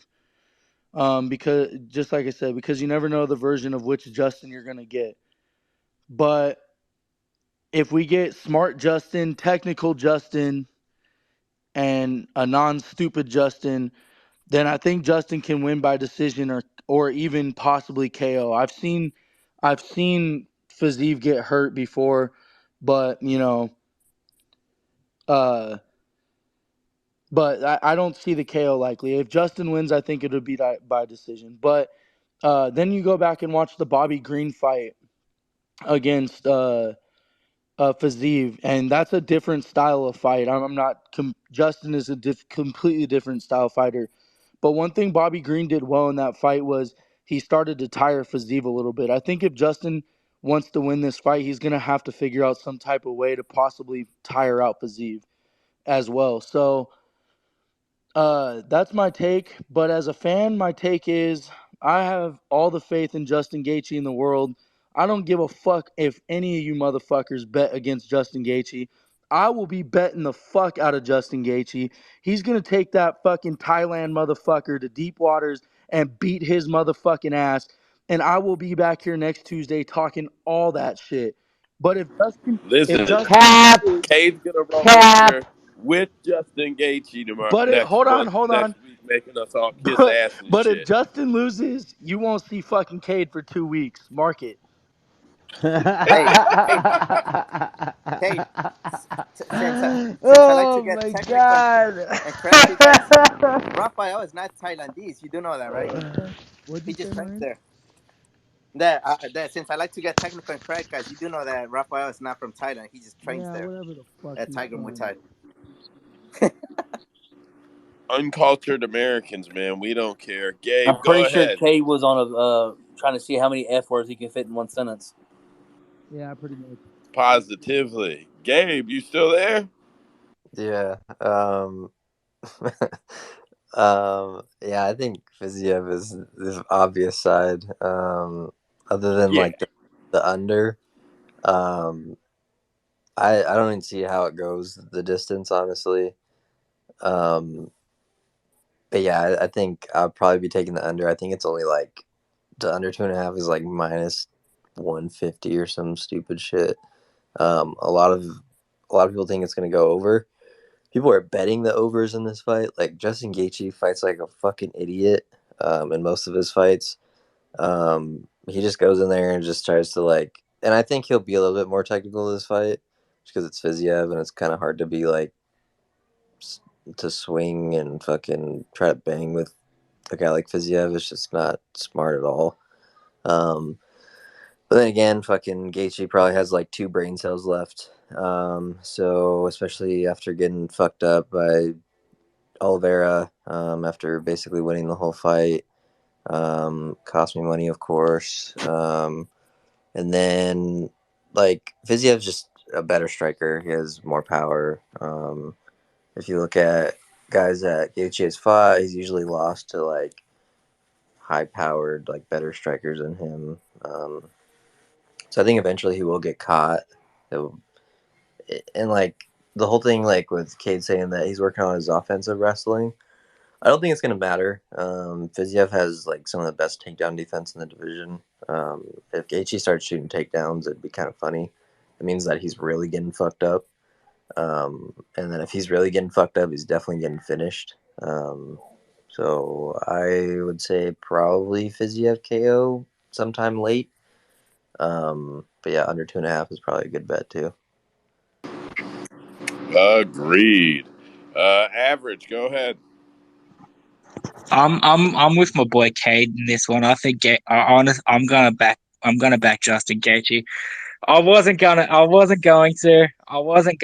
Rafael Fiziev is an absolute monster, but so is Justin Gaethje. Justin Gaethje can hit like a Mack truck, and I feel like if Justin Gaethje can land on him, I think Fiziev I don't think he's never been hit as hard as Justin Gaethje will hit him, and I don't think he's going to be able to take it. I think Justin Gaethje by decision, but it's going to be a hell of a fight either way. I mean, that's a fair take based on the fact that Justin's gotten a bunch of KOs lately. Trace, go ahead. Yeah, I'm gonna keep it short and sweet. I pretty much agree with everything Gabe said. I just think he finishes him in the first or the second. I think he gets a knockout in the first or second. Yeah, for sure. I was also being a smart ass. Gaethje ain't got no knockout power left. D-Baby, I seen you grab the mic, bro. Go ahead. Who you got? Hold on. Trey, you say you got Gaethje by knockout? Yeah, no. I got Fiziev by knockout in round 1 or 2 is my gauge. I was finna say, man, damn, that's crazy. Yeah, I No, think I love Fiziev. Justin Gaethje, but I'm very realistic with what he's capable of and not of. Not saying that Cade is. Maybe Cade sees something that I don't, but from what I've seen, I've watched even most of his Road Series of Fighting Yeah, no, I agree. fights. You can say PFL. It's the same. Yeah. But so I mean, he was nasty, but I mean, like a lot of his shit was after he damaged the leg. He gets you worrying about the leg, and he clobbers you, and I don't see him being able to do that with Fiziev. Yeah, I agree. I just think Fiziev got his IQ way better though. That's just me though. But like you said, you don't know what type of person Justin Gaethje gonna come in as. But I just think Fiziev is way smarter than him. But we're gonna I find think out though. Fiziev is the better plotter. I think he Okay, will. yeah, I like that. Yeah, I like I Bro, that. think you he know will have. exactly who Justin Gaethje is. He's the same dude in every fight. That's the reason why we don't think he's gonna win, because he Yeah, never switches his shit up. Homer Simpson was literally the best like metaphor or analogy for him. Whenever I can't think of his name. Old country boy, long and skinny. James Vick. Yeah, James Vick. Like when he gave him that breakdown, that was I awesome. hope you guys know That's I'm what he fucking. is. I have all your names on my notes, and I'm tracking everything each one of you Man, guys write me say. down, man. Put Ooh, me in Cause, all am I in caps. Not cause, notes? me Am though. I in Not me notes? though. I hey, want to be in notes.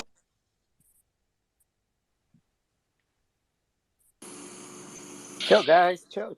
Hey, y'all go ahead. Fuck was hey, that? I'm just saying. Y'all go ahead and let go ahead and let Non have. He's had his hand up for a while. go ahead, nonsense. I have nothing of substance to say about the subject. I mean, in regards to Fiziev Gaethje, I'll give it to Fiziev just because Gaethje has zero, negative, beyond negative, fucking head movement. But I also haven't been watching the tapes, so I'm not entirely sure. I'm 60% Fiziev. I'm out. I'm 100% Fiziev. Fuck yes. Let's go. All right. I'm lapping that shit. It's Cade Hold on, versus the K. world. Put me all caps, brother. Gabe, Cade versus Cade's uh, about to listen. I'm gonna see Cade hey, in Vegas in July, and he's about to have a Cade versus on topic shirt, Cade versus everybody Hey, shirt, with Justin Justin. Gaethje's name on the back It's and set shit, for like a logo, me. like a fucking like a jersey. It's gonna say Gaethje on the back and shit. I already know. It's okay. Barin, what you got next? All right. Since that was a co-main event, I'm gonna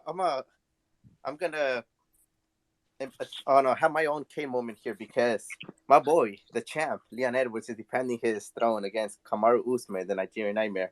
Leon Rocky Edwards is 20-3 with 1-0 contest. Kamaru is 20-2. 31 years of age for Leon, 35 for Kamaru. I mean, we don't got to say the wins and loss because they just fought each other. Leon is representing Jamaica in the UK, Kamaru, Nigeria in the US. They're both 6 feet tall. Kamaru has better reach, 76 inches compared to the 74 of Leon. Although Leon has better leg reach, 43 inches compared to the 41 of Kamaru. Now, I think this is super whack because they got Kamaru at minus 250 and the champ at plus 200. I am for sure backing up the champ. I was calling for him to have that title fight for like 3 years when he finally got it. He's a champ. Let's go, Leon. Can you hear that? Who are you calling? That's your mom calling the bookie trying to get your money back because they stole from you over fucking letting you bet on Leon. That's what that is I right won there, with bro. Leon when he was like plus 300 last time. What now? Or I think he was about the Nah, same. bro, you got lucky on Leon What? last time. That is So not like take your money. This how Vegas gets you, bro. Look, listen. Casino. There's this. I know you're young. There's this shit they used to call it DVD, bro. You just No, put it I in your never. Blu-ray player, okay, and you skip to the sixth scene, right? And he's Yeah. gonna tell you right there how they get you. All they gotta do is keep you gambling, bro. You won your money on Leon. Be happy. Don't go give it all back. You seen him lose the fight. He got lucky and won it at the end. You watched him Yes. lose the fight. And then Usman took his foot off the gas because he's fucking dumb and has no heart. But we already seen him win this fight. So I made some notes. The welterweight champion Edwards is on a 12-fight win streak, unbeaten since he lost to Usman in December of 2000. Say it out loud so people can hear that. Yeah, I think Usman was a little gassed. I think he showed that his heart breaks. A cool stat I got off of Andy Hickey MMA's Twitter, something he posted was there's been 3 undisputed UFC champions that have lost their title via clean knockout and come back to win the title against the same person. Usman will try to become the 4th. I'll have Usman in a couple parlays. I really feel like he already showed us he can win this fight. It doesn't mean that he will again. Maybe Leon's got some bigger, better plan, but yeah, I'm on Usman.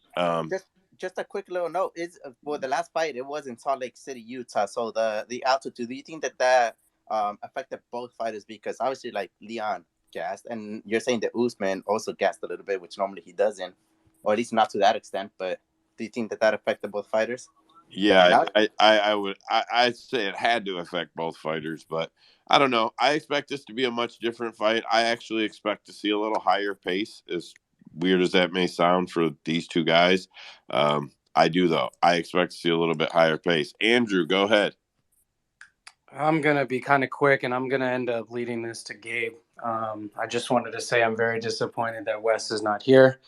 I think this would be just a perfect time for him to share his gratitude for Hit him up in the Kamaru group. Usman. That's his boy. It's his favorite fighter. He loves Kamaru Usman, and I'm just sad that he can't express that today. My question, But he does re-listen. Shout out to you, Wes. right? Yes, shout out to Usman. Wes. Shout That's out. our boy. That's our boy. I'm not gonna sit here and argue this fight. This is one of those where I'm just gonna fucking sit back and watch. But I know Gabe is very strong on Leon. So my question to you, Gabe, and you can take this away. What makes you think the fight will go any different than the last fight, minus the last minute? Like, how do you think Leon stops Kamaru from wrestling him and clinching him for 5 rounds? Go ahead, buddy.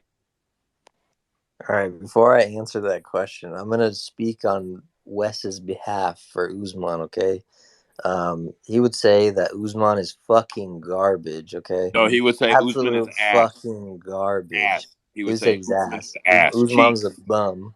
Okay, and then also fucking Usman just fucking sucks in general, right? He's overrated. He's on all the fucking juice. Somehow still hasn't tested positive. His fucking doctor is amazing. I need that fucking doctor right there. But anyways, as far as the fight, right? Yo. I did bet Leon the last time out. I bet him by KO. Obviously, won the bet. It was very interesting way to win a bet. I don't think I've ever had that much adrenaline in my body ever watching a fight. It was pretty fucking crazy. But as far as the fight, like, I love Leon, right? I love his story. I love everything about him. But I don't think he wins this time around. And I think it goes to decision. I think it could be close decision. But I think Leon ends up losing like a 3-2 as far as like the rounds or whatever, maybe 4-1. It looks close, some type of shit like that. I hope he wins. I hope he fucking knocks Usman out again. That'd be fucking amazing. But realistically, like Usman probably should have won the fight. It's one of those things like they were dominating the fight, and he happened to, get knocked out. It's like the Jiri thing against Glover and the fucking Adesanya versus Alex. So like if Usman win, I'll probably stay away from it. But if Usman wins, I might play the over actually, the 4.5. Or the fight goes decision. It's like minus 160 or something, which is actually not a bad price for two guys that usually go to decision pretty often. Even though it is 5 rounds, but I think it goes decision 8-9 times out of 10. It should have went to decision there. But yeah, I think it goes here again. And then if he does get his title back, I think I'm gonna just follow the whole like dominant champs getting their title back type of thing. Like Amanda did it, Usman does it here, and then fucking Izzy does it in 2 weeks or whatever the fuck they fight. Hey, Wes must have heard Usman's name. Us talking about his favorite fighter. He's down there. Someone must have sent Usman's him a an invite. fucking bum, is why. I'm gonna be quick, real quick. I think this fight looks very similar to the last time, minus the head kick. I feel like Usman wins a decision here, and I will take the decision prop. Good man. Marin, go ahead. No, let everyone else speak. Like, baby, go ahead. Average. I'll go. It's gonna be short and sweet. I just want to let y'all know. I heard Leon said he's undefeated in his what's the arena called? The OC, whatever. Yo, O2? The O2. O2. So, hey man, I might have to take his word for it. He never took an L, so I gotta run with that. You're going to bet that Leon said he's never lost yet in that arena? Hey man, he never lost in his hometown. Fuck it, Look, shit. man, I Hey, actually went. you know To who look into Murphy is? Who? Murphy. Oh yeah, the undefeated fighter. Yeah, what about him? Nah, the dude who wrote that law, what can happen inevitably will happen. Oh okay. Trying to Oh hit me with man, some I was Hey, just same listening thing, education. to a guys. fucking I was just listening to a podcast earlier from Jocko Willink about fucking Murphy's Law. Yeah, that shit is fucking so All ringing right. true. Cade, go ahead. Cade, go ahead. Was it Cade or Well, Average? Go ahead, Average. they both had the hand up, but yeah, Cade had So it longest. I was gonna say that I've watched the second fight back several times. Yeah, Usman was winning, but it wasn't as dominant as people remember. Leon took the first. He was on his way to taking the second, but what happened? His foot got caught in the cage. But Then wait, Usman took how over. many did he take? How many rounds did Leon get before the Yes, knockout? but it wasn't as dominant as people say it was. That's all I I'm didn't. saying. Okay, but how many rounds did Usman have going into the fifth? That's all I'm saying. But what I'm going to say now is I'm not like an expert on like body language or anything, but to me it just doesn't seem like Usman cares anymore.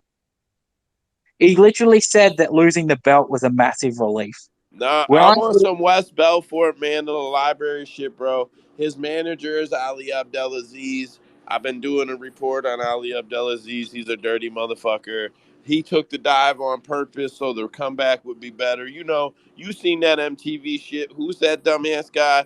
The comeback is better than the setback. That's the whole motto right there, bro. This was all set up by Ali. This is money in the bag for Usman. I Well, don't want to hear it. Hasbullah has been training with Ali and Rolling last week, so maybe Hasbullah has some mafia money involved in there. I don't know. Hey. Dana White said Hezbollah is a powerful man. So you know some shit is up, bro. Hey, Trace, you want to say something? I saw your hand up. Bullet makes him a lot of money, is why. so I can't finish, or Oh, go ahead, Average. I'm sorry, Average. and I was gonna say that Leon would be extremely, extremely motivated knowing that he finished this guy the last time. Extremely. And now he's in his hometown defending his belt against a guy he just finished. Come on, guys. I got Leon all day. Well, luckily it'll only take about 6 hours once the card starts for you to lose your money. They won't bleed you all day. It's like a 6-hour process. Hey Joe, you know what my favorite bet of the night is? What's that? Cade's heartbreak. Oh my god. Honestly, like, just want to say, kind of broke my heart. But remember how Aljamain won that rematch against Petr Yan, like 3-2. Yeah. I think this can be the same way because I mean, like I said, the last fight was in Salt Lake City. I mean, they both eventually got gassed, although um, Leon more than Usman. But I think that it will be like Leon winning in decision, 3-2, no knockout this time. It would just be 3-2, but he retains his title. That's my opinion. I just want you guys to know that Wes didn't grab a mic. He might not be able to, but he thinks that he says Usman is ass. He says Usman's striking his cheeks. He says that Usman's takedowns are garbage. He says that Leon is better everywhere. There is nothing Usman's going to be able to do. He's been garbage, and that his coach is cheeks too. So, I mean, that's the two takes. I don't know how everybody feels about it. He wrote that, or that I want to hear it out of his mouth though. That shit funny. Oh. I mean, all I'm saying is when a champion says it's relief when they lose a belt, that's major alarm bells for me. Major alarm bells.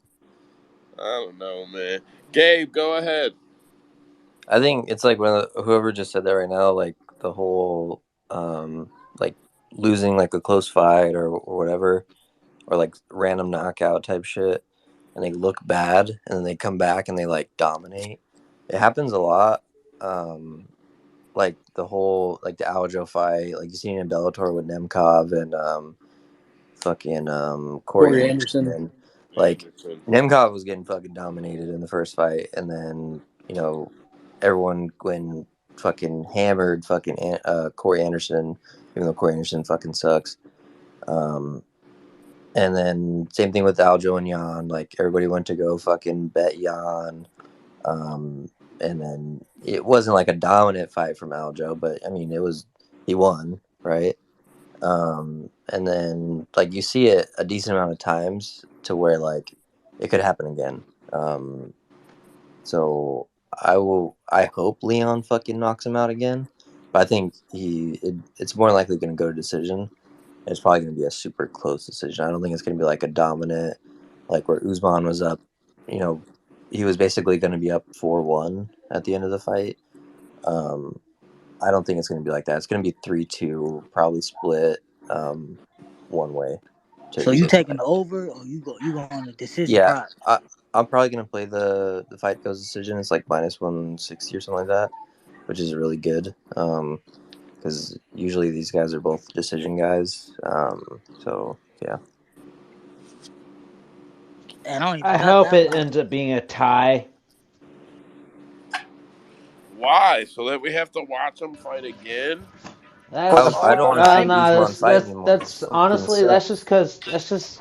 it's honestly just because I'm fucking chaotic and evil, and I like seeing that kind of shit. Yeah.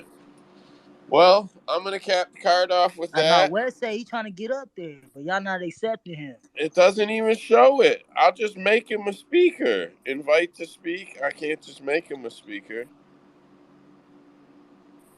We got 2 open spots, 1 pending, which is West. But anyways, I gotta head out, guys. Gotta get ready for work tomorrow. So I'll talk to you guys later. Later on, bud. Take care, guys. Later. Yeah, I can invite him to host. Maybe he can do that. Ooh, send him. Bro, I already invited him to be a speaker too. I don't know what's going on. Yeah, I don't see I don't even see his request. It's fucking weird. Anyway, so we ain't got much left. Few roster watch announcements. We all know Rafael Assunção retired after his fight. Gabriel Santos, who's going to be on the card this week, got added to the roster. Mark Clamaco got added. He's coming out of LFA. and doesn't have a fight scheduled as of right now. So he got it without the Dana White Contender Series and without having to take a short notice fight. And Henry Cejudo has been re-added to the roster watch, probably because that fight is finalized from what I can find. Bellator, Hall of Fame legend, or Hall of Fame and MMA legend Benson Henderson called it a career Friday night after suffering a first round rear naked choke loss to Usman Nurmagomedov. Yeah, if the UFC didn't control the Hall of Fame, he would definitely make the MMA Hall of Fame. PFL picked up a guy named Patrick the Brick Brady. He'll be competing in the $1 Million Championship bracket or contest, whatever I don't know what they call that shit over there. I don't watch it. I just report it for Andrew. Couple of fights on Grand the. Prix. I'm sorry to There interrupt. you Grand go. Prix. That's good enough. Couple of fight announcements. Not that many this week. Alex Caceres is out of his scheduled fight against Nate Landworth, and Austin Lingo will step in to fight Nate Landworth. That's March 25th. Tamirez Vidal will fight Haley Cowan. Yeah, Haley Cowan already got way too much argument and attention in this space. It'll never happen again.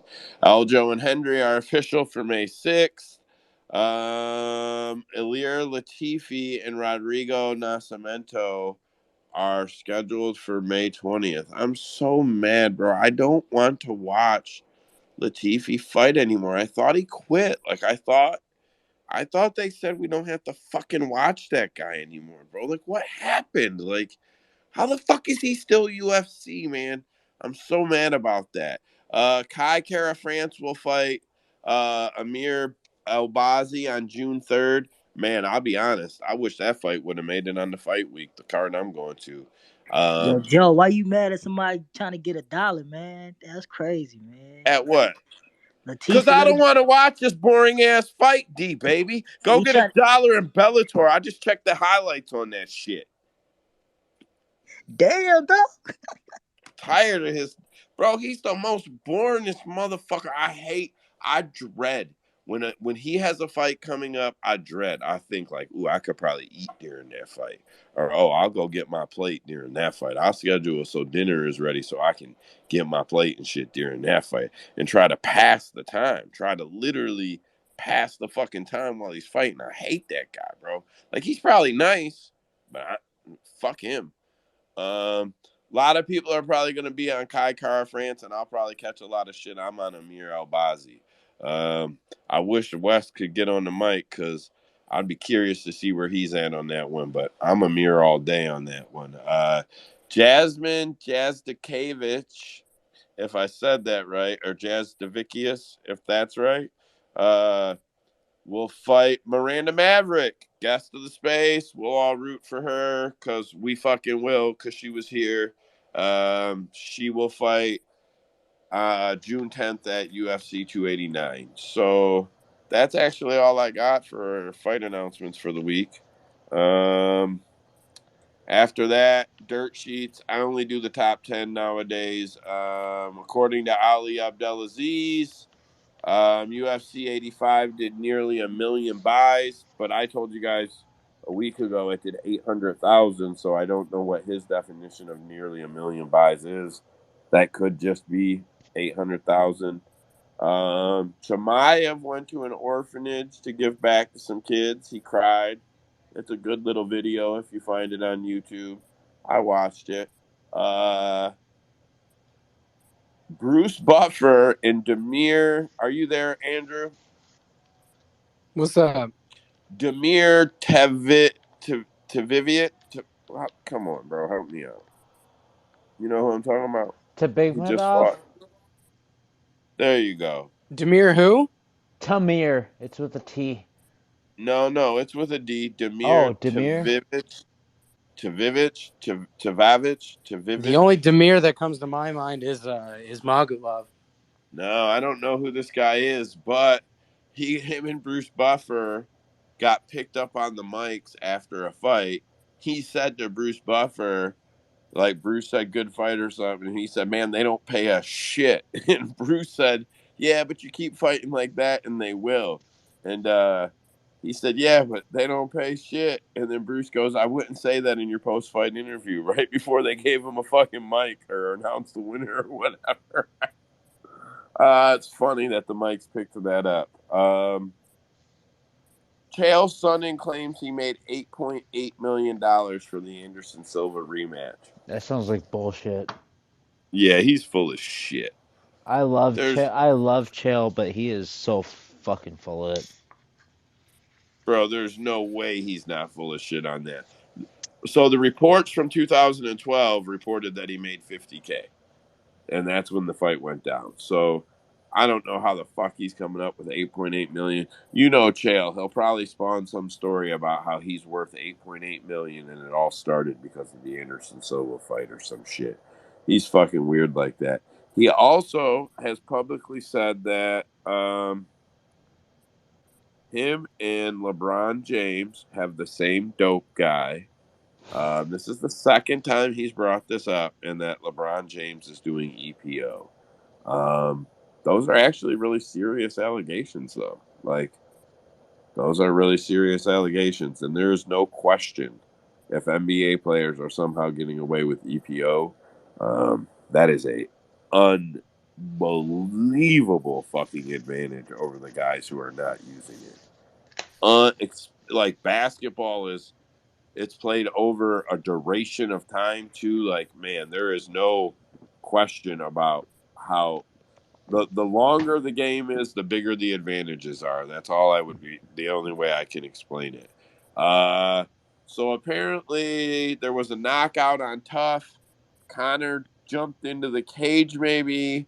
Mike shoved him. Now NSAC is involved. I don't know. I'm trying to find 5-6 reports and find the pieces that seem to make sense. That's what I think I got from that one. Jake You know Paul. when we'll find out, Joe? We'll find out when they fucking air the show. Yeah, Instead, they want to leak every fucking thing about it. It's so annoying. I know. Well, apparently this could have some ramifications about when the show could, or when the fight could happen, because I don't know. I don't know. But if NSAC is involved, that can involve suspensions. So that's a little weird situation. Jake Paul on tape ran from Floyd Mayweather and his crew real fast. Like, you could tell he got awkward, uncomfortable. Like, he was walking like he was cool. He was cool. And then he was right next to Floyd and his crew. And he was cool. And then he sprinted like a white boy in the middle of the ghetto that grew up in the suburbs. Oh, wait. But that's what really happened.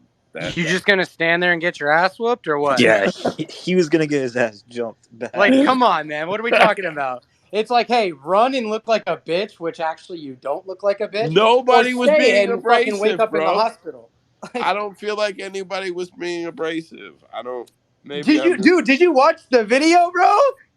Maybe I misread the Yo, situation. there's dudes on the camera that are like, yo, let's get his ass right now, right now. Yeah, I know. Like, dude, no, you fucking run. Whenever more than like 2 people come up on you, you fucking run. I don't know. I thought he was KO. I don't know. Men's pound for pound rankings came out, and order has been restored. John Jones remains king, where he belongs. Shit's All this bullshit. nonsense of Sorry. all this nonsense of people that went up in weight and lost, so clearly are not pound for pound anything. So Being on clearly. this list. So clearly. All right, let's Go ahead. Volkanovski went up and lost. He shouldn't even be in the top 10 pound for pound. He literally just proved. He went up and lost against somebody that hasn't even really had that many top 10 fights. You're right. So that shows you how horrible he is. Shows you how horrible he is. Fucking Volkanovski beat Max Holloway fucking 3 times. He beat punching mitt Max Holloway 3 times. for 15 rounds and couldn't fucking finish him. Ooh, I'm so It's not impressed. even a matter of like couldn't even finish him. Like Yes, it is. he beat him. Arnold Allen will knock his Well, ass out. in the scope of beating people, like fucking people talk about one fighter beating another over What and the fuck over. does that have to do with him going up in weight, pound for pound? If He you were went the up. same He went up. size He went up in weight. and And lost, Islam, it was the first time in Islam's career where he's been scared. Like, there's gonna be a debate. I'm sorry I get heated, but there's gonna be a debate about Vulcan Islam for until the end of time. All right, because yeah, I will admit that Islam has. no, there won't. Yeah, Volk there will. lost. Yeah, there will. Yeah, there will. The only reason he's still on the pound for pound list is because the MMA media controls the rankings and they're biased as fuck. Which is They're why John super Jones is at swayed. number They one. whine and fucking cry. So Volk can't fall. And now that he did, the I won't name them, but the two guys over at MMA Fighting that whined for fucking 3 hours are whining again. Bro, he went up pound for pound. If you were the same size, who would win? He went up and lost. But he Izzy went didn't. up and But it's lost. not a convincing loss. Are you kidding me? You can't tell me that's a convincing loss. What I don't get is how you can lose to someone and then call yourself better than them. Thank It's you, Like, the MG. dumbest shit Well, ever. clearly, the UFC Ariel, rankings are about marketing. Like, it's a marketing tool. They're not accurate. They don't actually represent who the best people are in an actual order. It's just a marketing tool to get people like us to fucking talk about it. It obviously Volk isn't number one pound for pound, but under the UFC's rankings, he is because that's what they want to do and that's the angle they want to take. You know the funny thing? The UFC never ranked fighters. The media did so for so long that the UFC finally adapted a set of media members to do their rankings.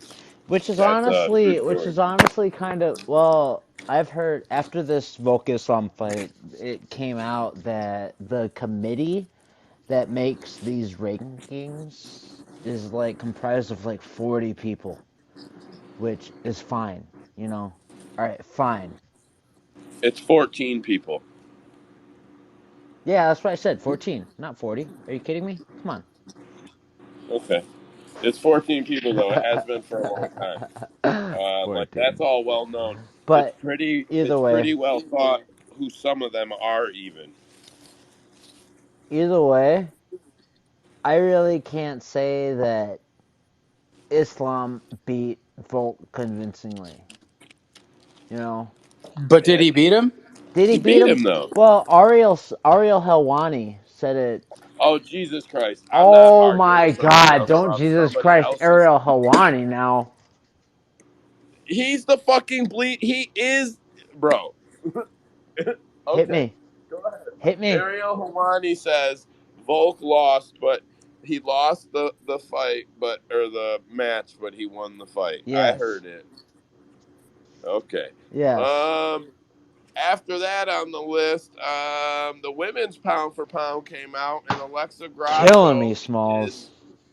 number 2 on the list behind Amanda Nunes. I'm not sure how that works, but it is what it is. So Alexa Grasso is the second best woman fighter on the planet right now, and that's what the rankings say. So there's no need to argue with that, right? Alistair Overeem tested positive for steroids and has been banned from glory for a What? year. Great subject changes. No way. Great Oh subject my changes. god, Pro subject changes. bro! This guy. Here I thought Glory accepted PEDs. They do until after the fight. What? It's only after the fight. Come I on, did Glory. hear that, Joe. I did hear that suspension is only in the Netherlands. That he already signed a one. Yeah, that's why. Like, so listen, getting popped by PEDs over there is not like it is over here. In these other promotions that are non-US sanctioned and all this shit, like he does not give a flying fuck that he was suspended for 12 months. It's like Trey said, in one region, he'll go fight in Japan. He doesn't give a shit. He's not even going to stop taking steroids. I give you Bro, my it's word. not steroids. It's just that good horse meat. Come on, bud. No, He's no, looking no. at a new horse. So he's pretty honest nowadays. He likes steroids. It's okay. It's okay. He likes steroids. It's I'll be honest. I like him better when he takes steroids. So more fucking power to him. Yeah, I'm a fight fan. If they could all, if fighters were allowed to juice equally, would we all watch? What's that again? If fighters could all take the same amount of steroids, would we all still watch? Oh man, I fucking saw this one tweet the other day that was saying like fucking Tony now versus Khabib now, but let them juice to the fucking gills. Like that would be insane. Joe, you want a good answer to that? Yeah, Okay, so let me give you an example. we already do. I'm I'm sorry. actually a fan of baseball. I can understand why people don't like it. It makes complete sense to me, but I do enjoy it. Um, but for the people who don't enjoy it,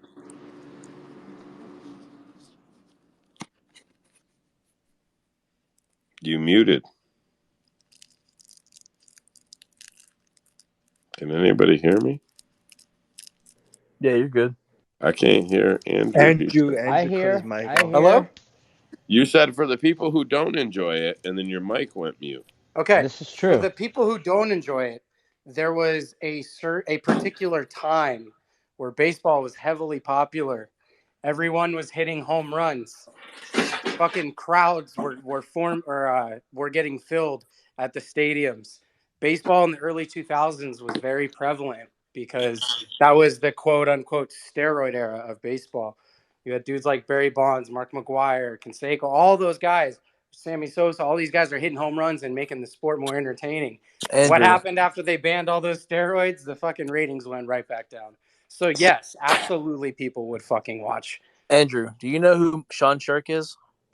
Yes, Yes. lightweight from back in the I'm just day. telling you right now, his nickname was the Muscle Shark. As soon as they started actually testing people, it's pretty funny how quick he retired, didn't it? Bro, GSP is UFC that already had their guy. days of they already had their days of PEDs. That's why it's in now, because like USADA and all that shit wasn't like when I was a kid. Like when I was first started watching when the first Ultimate Fighter came out, I was like 11 or 12, and there was none of those rules. In fact, people were juiced up the gills back then. Bro, GSP got word from his bosses, yo, we got to start drug testing. And he fucking retired abruptly. Like, that shit was so prevalent. All right. Finally, the last thing I got is the closing topic. It's not a real big one. I also got this from at Andy Hickey MMA's page. I don't know how I found the guy. I've never spoke to him. I keep meaning to invite him into space because I think this is the fifth time I've referenced one of his posts in the space. So like, I keep meaning to invite the guy into space. He does a bunch of cool, like odd stat breakdown shit, but whatever. I like that stuff. So big credit to him. But undisputed champions that look to claim the title back from the opponent that took it from them are 7-17. They are more than twice as likely not to win the rematch than they are to win the rematch, statistically speaking. The only people to ever do it are Amanda Nunes over Juliana, Moreno over Figueiredo, Kane over JDS, Figueiredo over Moreno. So, okay, yeah, I guess I see how that works. GSP versus Matt Serra, Randy Couture, Vitor Belfort, and Stipe over DC. Nobody else has ever been able to take it back from the person who took it from them. So that's I don't know. That's a funny stat. We were all talking earlier how you kind of see it come in and how you see it often and how they come back on these tears and they look really dominant. But I mean, like, Some people just never get it back. There's guys on the list you forget about, like Robert Whitaker never got it back. Joanna never got it back from Rose. Yeah, like there's a bunch of guys on the list. BJ Penn didn't get it back from Frankie Edgar. Anderson Silva couldn't get it back from Chris Weidman. Yeah, I don't know. Statistically speaking, Kamaru Usman is 2.5 times more likely not to regain that title than he is to regain that title. It's not quite 2.5 times, but it's really close to 2.5 times. So I don't know what that's worth. I don't know if that changes how anybody feels about it, but yeah. For the record, Mac's the only person on there to fail at it twice. Whoever was talking about how great he is. Anybody got anything they want to comment, talk about, bring up for just a minute before we leave? We're at 3:24, so as long as we clock out in the next 6 minutes, I won't complain too much. Look at that. Fucking crickets. Works for me. I'm going to close the space out. Anybody that's still listening here that wasn't listening before or listening on a YouTube segment that maybe is one of these chopped up, if you go to the On Topic MMA Twitter page, there's a tweet at the top. It's a thread. If you click it, it gives you everything we do, links to our DraftKings. We don't make no money on that. It's just a pool that on DraftKings. Fanatics, which is free picks just to compete against each other. We've got a Twitter or a website. We've got a MySpace page, or I say MySpace all the time when I think of Facebook. I fucking hate that place.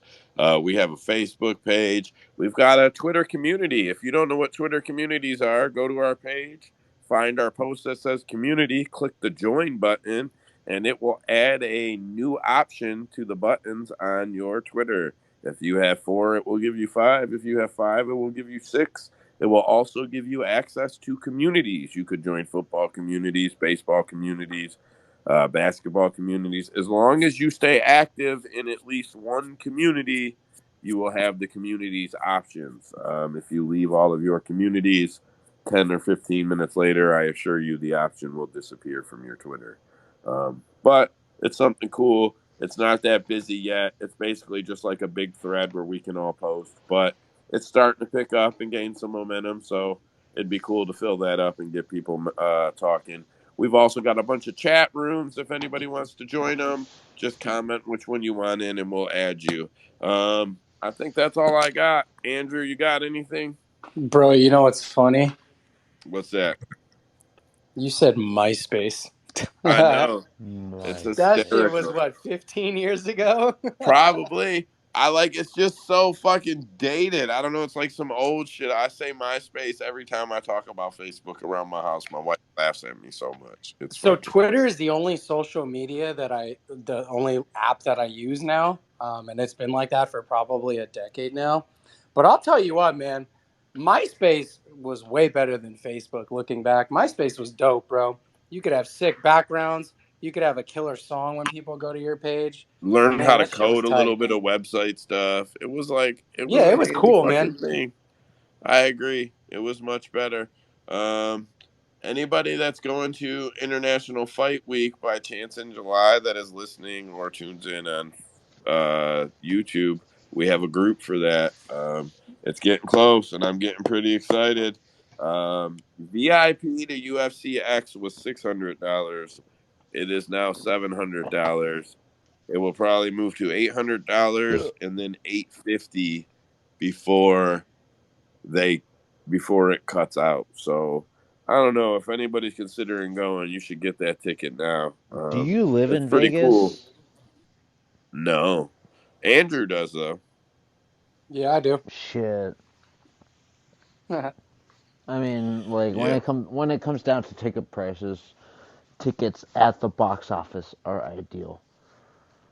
Super duper ideal. But I don't think you could. that's not exactly something that I would be capable of handling right now. But I mean, these Twitter circles are super cool to where you can, obviously meet people in these locations. Yeah, I don't think you can buy from T-Mobile at the gate for UFC. What the fuck? Man, that's fucked up. Yeah, yeah, I don't think you can. That makes me want another cigarette. What the fuck? Well, it's because people like me buy. I pay to be able to buy tickets before everybody. Yeah. I pay for that privilege. I don't have no problem saying it. I don't give a shit. I pay them every year to have a privilege to buy those tickets before anybody else, except for a small group of people who buy that privilege. So it is what it is. But yeah, that's why. I mean, that would defeat it. I'm sure at some point they open it up, but I'm Man, sure their shit sells out. I just don't want to be paying $500 for fucking nosebleeds. Nosebleeds It's at like fucking 350 for Holloway nosebleed. Arnold. You know, it's just UFC prices, man. It's just UFC prices. Those fuckers. Hey, this dude Yeah. crazy. Hey, does it show who going like you said like a package like? Cause I'm not really a fan of these fighters, man. I only like a good, only like a good three, only like a good three fighters. Y'all know who that is. Other than that, like I'm gonna pay 500 for like for fighters I'm not even fans of. Like I'm not a fanboy ass. You know what I'm saying? Like Yeah, it's it, funny, D baby. I pay for that pass and meet all the fighters and shit, bro. I don't even take pictures with them and shit. I just walk up. I'm like, "Hey, how you doing?" They're like, "Good." I'm like, "I see you fighting shit." Like, it's so weird. They're like, "You want to take a picture?" I'm like, "Nah, I'm good." Like, I don't. It. It's weird, but I do really enjoy it. It's a lot of fun. You see these people on TV. It's cool to meet them. Get a little 60-second feel for who they are. Cade is going, and he's not getting a VIP, bro. You can just go to UFCX for like $50. So you yeah, I might might just walk do that. around with him. Yeah, I might just do that because I ain't no fanboy. I mean, not that it matters that y'all is. It's just, I No, mean, I does feel it you. show? Does it show who the lineup is? Like, if you get the VIP, like who's gonna show up? Does it tell you? Not early, but bro, like last year I met 52 fighters. It was a bunch of motherfuckers. I had Matt Depoya on there. I dropped that 500. They Oh, it's Cheeto, if funny. Cheeto in that bitch, I dropped that Cheeto 500. fucking Vera. The motherfucking shit. It's funny, bro. Like when you meet them, the ones who leave impressions, the ones you remember, you're like, "Oh, I want to meet that guy." But then you meet other people. Like I met Max Griffin, bro. He's the guy who I for whatever reason, bro, I probably remember him the most from last year. I got to talk to him for a couple minutes. He was super fucking cool, sincere as shit. Like it's weird, bro. Like you meet all these people and you're like, "Oh, I don't think whatever," but like certain ones stand out. It's like I've said it before. Joanna, I don't think she's good looking at all on TV, bro. When you meet her in person, you're like, God damn, she's good looking. Joanna's It's just fucking fine as funny. fuck, man. I don't think so until I met her in person. And then I was like, damn, she is good looking. So it's just weird to meet them, size them up, figure out who they are. Um, I just got a it's worship of cool. women, and Joanna is there. Oh, you talking about Yohan? Jin J-Check. Oh yeah. Nah, I always thought she looked good to me. Yeah, I just was never like, damn, Well, I I mean, never was like, damn. she's not like I'm not. fine, but I mean, she's not like. Well, when you meet her, she is. She's Oh actually fuck, like, dude. Do you follow her Instagram? I mean, I imagine no, so. I don't do none of that shit. I don't, Dude, listen, I'll be honest. I don't, the shit that she posts on Insta, like I'm the kind of guy that like fucking worships women. So it's like when chicks like Joanna are fucking just being out there and comfortable and shit, like she is so fucking gorgeous. I'm sorry. yeah, I don't do none of that. I don't follow Instagrams. I don't have OnlyFans. If I follow a female fighter and she starts posting all that fucking bikini pic shit on Twitter, I unfollow that shit. I'm a fight fan. I don't give a fuck about none of that, bro. I can go to the strip club if I want to go to the strip club. I'm all set. I'm here for fucking fights. And I mean that shit. I'm not lying neither. Like people are like, and like we talk about it, we're guys, whatever. it'll hit the chat sometimes like, oh, she's good looking, whatever. I got no problems with that, but like this whole shit where I'm supposed to follow one of these, nah, fuck all that, bro. I don't do none of that. We're over 3 hours and 30 minutes. We're at 3:33, boys. Heard. I'm gonna cut it. That's it. We're done. Uh, Everybody who's been here since the beginning, thank you. Everybody who showed up late, thanks for showing up. I'm not being a smartass. I mean that sincerely. Uh, Yep, I just plugged everything, so I don't need to plug it again. If you don't follow the page, though, follow the page. Like, not my personal account. I don't give a shit about that. But follow the page, man. We're coming up on a year. It'd be cool to hit 400 before we get to a year. I didn't figure we'd hit 100 before a year, but we're near 400. It'd be cool to hit 400 before a year.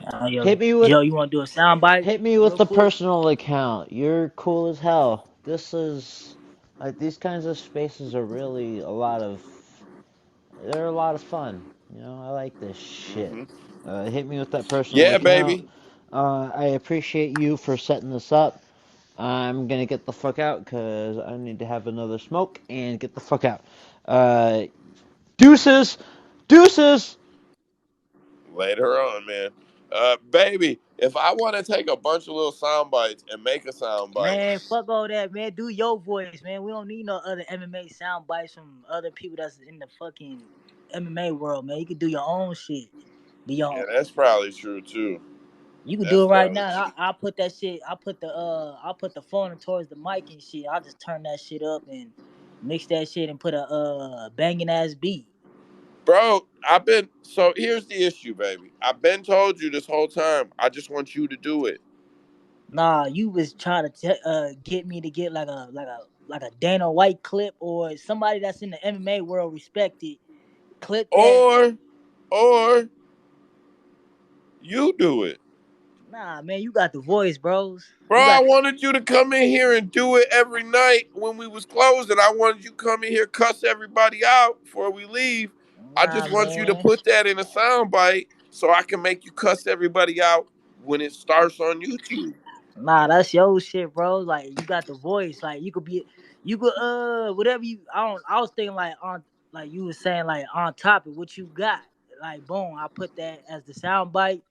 I don't know whatever you wanted to say and shit. And I just clip that and add a Yeah, so banging ass the beat. sound bite probably would have to be Marin. What you got next?